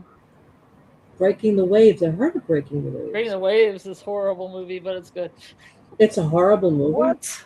When I say horrible movie, it's like The Nightingale. It's a horrible situation these people are in. It's horrible to watch, but it is a good movie. Yeah. Oh, I'm That's what glad I'm you're saying. feeling better. Okay. Gracias. Yes. Thanks. I'm glad you're feeling better. You could probably, if you could watch Beau is Afraid and tell me what the hell it was about, Lori, let me know. What's it called? Beau is Afraid. It's by the guy who did The Lighthouse. I'm pretty sure. Oh, is Robert that Eggers? the one? Oh, yeah. Beau is Afraid. I heard of it. Yes, I'm going to look into that. Yeah, tell me what it's about. Okay. What about Get Out? I heard Oh Get wait, Out that's was not good. that's not the right guy. Never mind me. Who is that guy? Let me Yeah, look up I'm the with movie. you, Debbie. Midsummer and Hereditary are my faves. I really love those two movies Oh, right now. Ari Aster. Yeah. Yeah, I have the soundtrack on For yellow Midsummer? yellow vinyl. It came with a cassette tape. I can't play, but it's ritual music. So hopefully I found a jam box someday. What about Get Out? Ari Aster directed. Get both. Out would be good. That's a really good movie. Holy shit, Out. is it scary? Yeah, I heard it's scary. So Have you seen it? We'll watch No. Hereditary, Midsummer, and then Beau is Afraid because I need to know what Beau is Afraid is about. I couldn't Beau get is it. Afraid. It was surrealist comedy drama. I don't know what it's about. Tell me what it's about. 'Cause Okay. I don't know. I All watched right. it twice. Is that with Joaquin Phoenix? Yes. And Yeah. Nathan Lane's in it. Oh, Nathan Lane is in it too. Okay. Joker. We have to do Joker. The first one, not the second one. I have not seen either. Phenomenal. Joker, definitely. Have you seen Joker? I have not. Oh my I god. have not either. And I love the Joker. My husband and I just refuse to Joaquin watch it. Phoenix is amazing. Is he? Yes, we're going to see that. Yeah, Todd Okay. Phillips. We could do some Todd Phillips. Todd Phillips, exactly. Yeah. Oh, Starsky and Hutch. Old school. Old school. Yeah. The Spanish movie Wreck? No, I'm not familiar with it. Mm-mm. Haven't heard of it. Let's see. Yeah. Melancholia was really good. Yeah, Melancholy is really good if you got a good sound system and you just crank the volume up at the end because it all like the shakes and it's like everything's like this in your house. Oh, I The love the one soundtrack's amazing. with Nicole Kidman, and she has these children that have to stay in the dark. Reminds me of When they're From. born in the dark and they live Yeah, in the what is that one called? Isn't- the others, There's three of The them. The others, yeah. the others. great- The great Others is a good movie. The Others. Yes. I like anything kind of based on Turn of the Screw. It's kind of based on Turn of the Screw. Uh-huh. Kinda. Kinda. Okay. Well, we got quite But a not list. completely. Wreck. Let me see. Let me see if I've seen Wreck. But I like gothic horror. It's fine. Ooh, horror mystery. You could watch Wicker Man, the good one.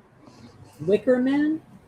Yeah, the good one from the 70s, not the bad one with Nicolas Cage in it. You don't No, like Nicolas yes. Cage. I don't watch like the one Nicolas from the Cage, so 70s. forget it. No, the one from the 70s. They did a remake. They did a bad remake of it, but we could watch the one with Christopher Lee from the 70s. Oh, Yes, the Christopher Lee one is really good. and it's called Wicker. Okay. Yeah, Wicker it's Man. called The Wicker Man, two separate words, where the Okay. Nicolas Cage is one word, The Wicker Man. Oh, it Okay. is? That's Yeah. even worse. That's even worse. Yeah, the Wicker Man from the 70s is two words, and Wicker Man from the 2000s with Nicolas Cage is one word. I see. Oh, boy. Now, Incognito says Wreck is a 2007 movie. Yeah, I just saw that 2007 Wreck from. It's a horror mystery. Okay. Manuela Velasco, Pablo Rosso, Jorge Yaman Serrano, Ferran I know who Ferran is. Ferran Tassano. I've seen him before. I'm gonna check it out. I've not seen some of the actors. I know Manuela as well, but those are the only two actors that I've seen before. I don't know who like Pablo Rosso is. Fernando Tassano and Manuela Velasco I've seen before and other things. So I'll check it out. The Ring, I've only seen the American version. I have not seen the Japanese version, but I love the American version. Oh, Wreck is on Tubi. We can actually also do The Ring too. The Ring. Okay, what else? Spanish film called True Crimes. Debbie, let me know. You say True Crimes. That's like my middle name or my love language. Wait, True Crime Spanish movie. There's a true crime that pops up from the 90s, but that's with Clint Eastwood. That's not the one that you think you're mentioning. And I think we've all seen The Sixth Sense, right? Yes. I mean, we could do that one too. I pissed everybody off in the movie theaters when I was young. Why? Because I was like, he's wearing the same clothes. He's dead. And I said that like, and I was with like 8 friends from like, we're in high school. Oh so my God. God. And then there was other people that I knew in the theater I just didn't go with. So and I'm loud, right? And people were being loud and obnoxious because it was the 90s and we were freaking kids and we went and saw it and we were all being kind of obnoxious. And somebody said something and I was like, he's wearing the same clothes. He's dead. Oh, that's funny. And I said that, and when we walked out, everybody was like, "Fuck you, Jen." I was like, "I'm sorry."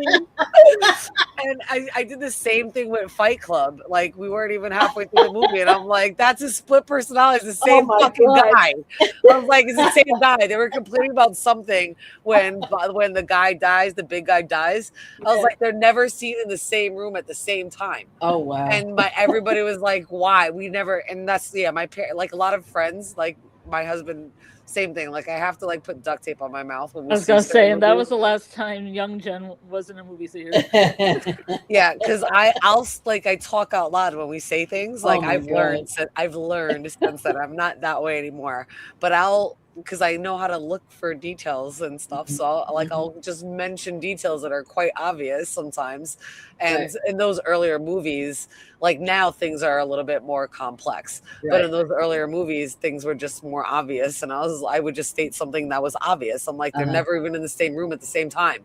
Right. I'm like something like so stupid like that. And everybody's like, you gave it away. I'm like, it was just obvious. Are you not watching the same thing that I'm watching? It's just like little clues we were talking about. So yeah.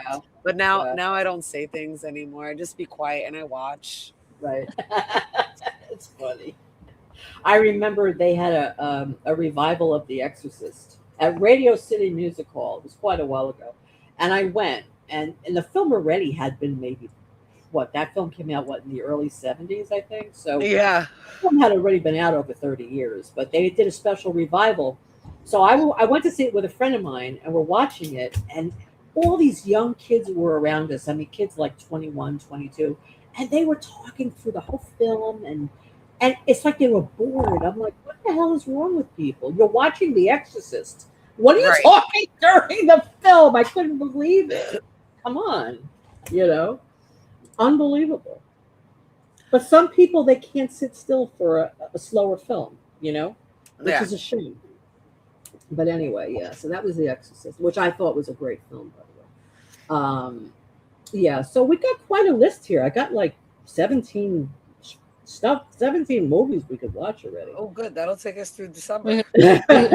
we could watch City of Lost Children. City of Lost Children? Okay. I'll put that one down. Anything else you could think of, let me know.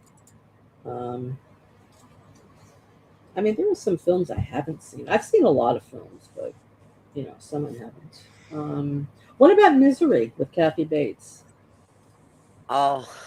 That's a great film. That's a great movie. That's a classic. For that, we watched Dolores Claiborne, too. Yeah, Dolores Claiborne. I'll put down Misery. Heartless.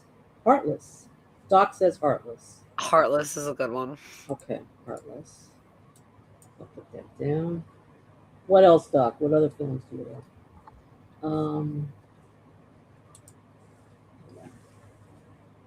Watch The Ring in Japanese version. City of Lost Children. Yeah, I got that. Did you see the American version of The Ring Incognito? Because it was really great. It was really scary. So, and I'm sure the Japanese one is good too. You know, I guess we could do that too. We could find the Japanese version. Let's see. Could we do some Peter Greenaway, like the cook, his wife, the thief, and her lover? Oh, that was a great film. I saw that. Wait, Yeah. what? I don't think I know this one either. I feel so dumb. Yeah, Yeah. Peter Greenaway is one of my favorite directors. The What's cook, He does movie things called? big. his wife. Yeah, I mean, he does these like long shots with so many extras. You know how movie directors can do a long shot for like minutes with just a bunch of extras moving in and out, and they got animals and they got all this thing going, and they're all walking through it. It's amazing. It looks like a Renaissance painting. His style is very Renaissance art. Huh. Okay. I'm looking at all his movies. I don't think I've seen any of them. Or Incognito. I'm gonna put down the Japanese one. Yeah, I'm gonna check that one out. Thank you. I'll look into that. Draughtsman, The Pillow Book, Drawn Third, by hey, River. third Oh, shift there looker. it is. Hello. The Eye too. The Eye. Have you seen The Eye too? Uh-uh. Okay. I've seen the Eye too. The Pillow Book's good too, Jen. Okay. Okay, I'm gonna put down The Eye too. Third shift lurker. Thank you. Anybody else have any other suggestions? I'll put them down. The Judge to The Grudge. What about The Grudge? See The Grudge? Yes. Yes. Okay. Can we do Dracula pages from a Virgin's Diary? Oh. I don't know. Let me look into that one.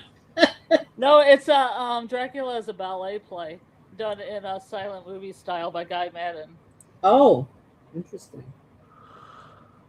I don't know, because I kind of want to keep it more of the drama, psychological type of thing. It is psychological. A lot of Guy Madden stuff is. We could do the Winnipeg film we did then. It's all all his films are psychological. Oh, okay. I'm just not familiar with it, so. And a fun fact. Yeah. When you hear the voice that says in the Vampire Lestat with the albums, it says The Failures, album 53, side B. That's Yes. Guy Madden's voice. Oh, okay. I'll write it That was down. one of my favorite parts of Vampire Lestat. I like they got Guy Madden. Oh, Yep. wow. I love him. I love that part. I loved Okay. whenever they would say that. Okay. Oh, So, I mean, Incognito. Dracula Pages for a Virgin's Diary is also one that's on Tubi for free, like all the time. Okay. It was shown prime time on Canadian TV in prime time, and I wish they would show. I wish they would show Dracula ballets in America in prime time. Okay, so we've got 23 films here. It's great. Nice. 23.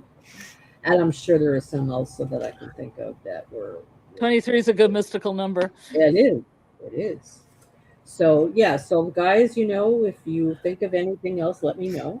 I'll add it to the list. So, for next week, we're going to do the Babadook. And we're going to start it at 8:30. And we're going to have a live stream probably around 10:30 on YouTube. Now, Jen, where did you say the Babadook is? Where could you see it? I'll tell you right now. Hold on. I almost forgot. The Babadook right now is on Hulu and Disney if you have a subscription. For free, it's on Zumo Play, Pluto TV, the Ruko Channel TV, Philo, and Plex. And also if you have an AMC subscription or Amazon Prime subscription or YouTube TV subscription, it's also there as well.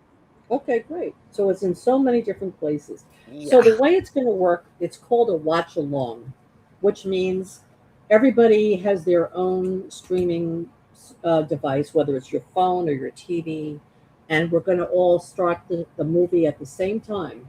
And we're going to watch it in the Discord. We're not going to actually see it in the Discord. You're going to be watching it on your device. But we will text during the film.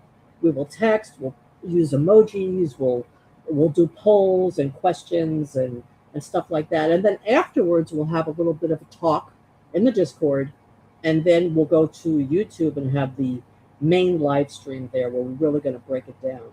So if you're interested, I'm going to put the link to my Discord in the chat, so you can sign up with the Discord, and you can come to the watch along next week. Let me just get that link for you. Yeah, it's a lot of fun. We give a start time. We make sure everybody has found the exact movie that we're watching on whatever streaming platform that they're choosing to watch it on, however they've obtained the movie. And then we 3, 2, 1, and we all hit play together and we watch, and we can watch at the same time together. And then we make little side comments. No one's talking. It's all chat until the movie's over. And the way Lori has it set up is that Lori and I and Scarlett, if you join in, we'll be on the stage so we can see anybody that chooses to raise their hand and give you an opportunity to talk. But everybody's in the audience that joins into the to the Discord. You're in the audience where you're automatically muted, and you can hear us as we count down and start the movie. And then you'll be in the chat, and we can talk about it live as we watch. And then we'll come onto the live stream and actually have a real deeper dive conversation. Exactly, and we had so much fun tonight with it too. I mean, we were really breaking down the film and making jokes and just, analyzing things. And it was a lot of fun. Right. It really was. Let me just see what the link is. A lot of great perspectives and stuff we get to see from each other.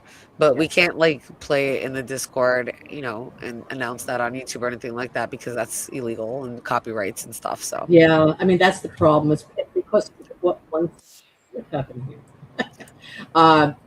Because of copyright issues, I can't show it in the Discord. I wish I could. I would love to, but I can't.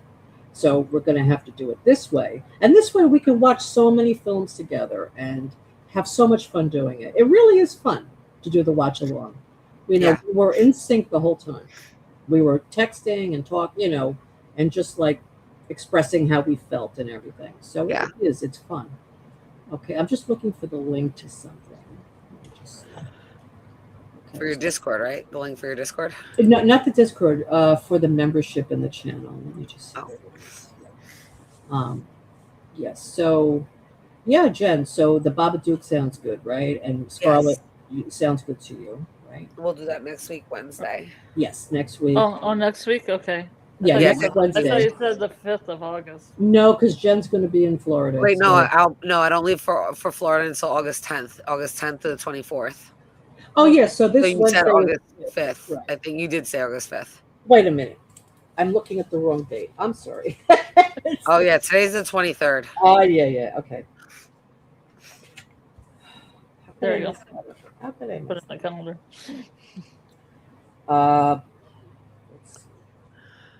Okay, so we're going to do it on the 29th then, right? Yeah. Okay, yeah. Okay, yeah. So, all right, so we're going to do it at 8:30 on the 29th of July, the Babadook. Okay. And then the live stream will be at 10:30. I'm just trying to find it.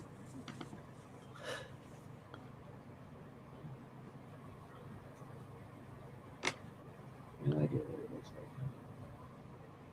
I have to get that link. It's okay. I'll find it later.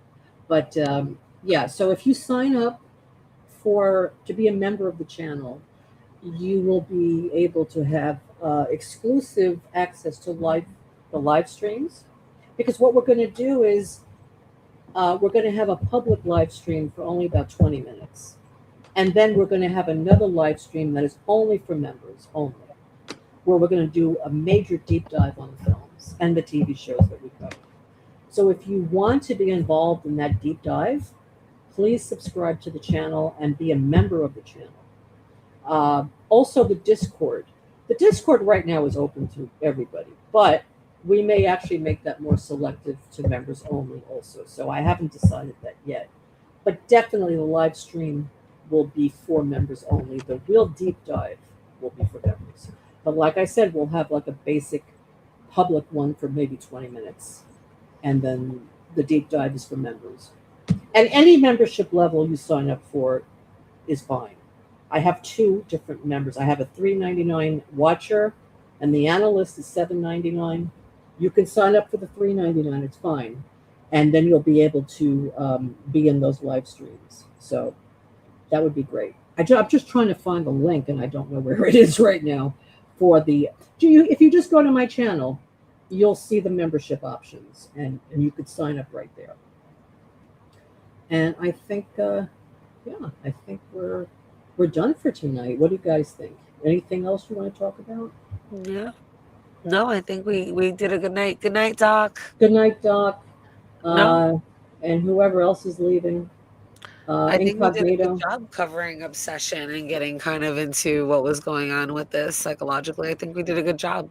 Yes. Especially with like Amy coming on and And Samuel Samuel. coming on. That was really great. Yes, and that's another thing, guys. If you're a member, you also will be welcome to come up on the panel and join us. A little extra. Yeah, it's a little extra. I mean, I can't say it's going to be Little every single something, time. something. It can't say it's every single time, but yes, when we're able to have people up, you can come up, which is another perk.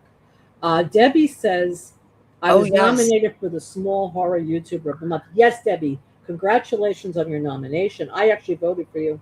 Ooh, I'll go vote for you, Debbie. I'll go vote for you, Deb. Yep. I think I did already, I don't actually. know what link that is, but I'll find it. Yeah, I think I did. Is that Baby Clay's channel? The Baby Clay is one of the last ones you can get it from. Dana Marie's channel. I know you can get it from Doc. I know also might have the link. I have it saved, but I think I did just vote for Debbie the other day. No, I think it is Baby Clay's channel, though. In other words, whoever wins, yeah, right. they put it on their own channel. Right. So okay, then it's on Baby Clay's. Right. Which is now it's not Baby Clay. I think it's Everything Broken Down. Oh, it's his channel is now called Everything Broken Down. Right. Yes, congratulations, Debbie. That's wonderful, and you deserve it. Yeah, it's on Baby and Clay. I really hope you win. So yeah. If you have the link, Debbie, put it in the chat if you happen to have it. I don't think she can unless she's a mod. Because if I had a run check, I'll go find it, but I don't have one. Hold on. You could put it in the chat, and then I can repost it as a link. We could do it that way. But otherwise, it is Everything Broke Down's channel. So, yeah. Oh, I'm trying to find it now because I have him. That's okay, Debbie. No, I mean not the fact that you have to be a mod. It's just that mod. If you're not a mod, I don't think YouTube lets you put a link. No, but you can actually just put in, like, if you know the link, you could just type it in. It won't be linked though. I would then copy it and put it in as. Then a you link. can copy it. Yeah. I see what you're Yeah, saying. I could do that. Yeah, I can see that. If you have the link, I'd be more than happy to do that. Well, I don't have a link. Okay. I mean, if Debbie has it. If not, listen, we'll find it. We're gonna find it, Debbie. We'll find it. We'll find it. I got Everything Broken Down's channel. Hold on. Okay, and guys, my Discord is here. Okay, so if you want to sign up with the Discord, so you can take part in our watch-alongs. And I have to find the link for my memberships. I don't know where it is right now. But like I said, if you go to my channel, Real Cinema Therapy, you will find the membership options. All right. There's Everything Broken Down's link. Hopefully this will pop up. Oh, okay. Okay, guys. This is Everything Broken Down's channel. So if you click on that, you will see the video to vote for YouTuber of the month for, is it August or July? August, yeah. So then you can vote for Debbie there. All right. Right? All righty, guys. So we're going to say goodnight. Thank you all for coming. It was so much fun. We really enjoyed it.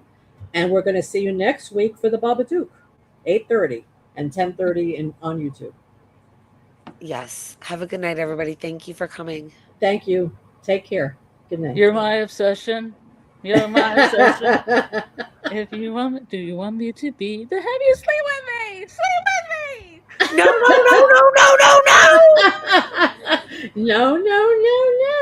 Oh no. Why don't you love me? Love me. Daddy. And cats. I am so No one can comprehend how much I will ever love my bear. No one can ever love anyone as much as I love my bear. Okay, guys. Good night.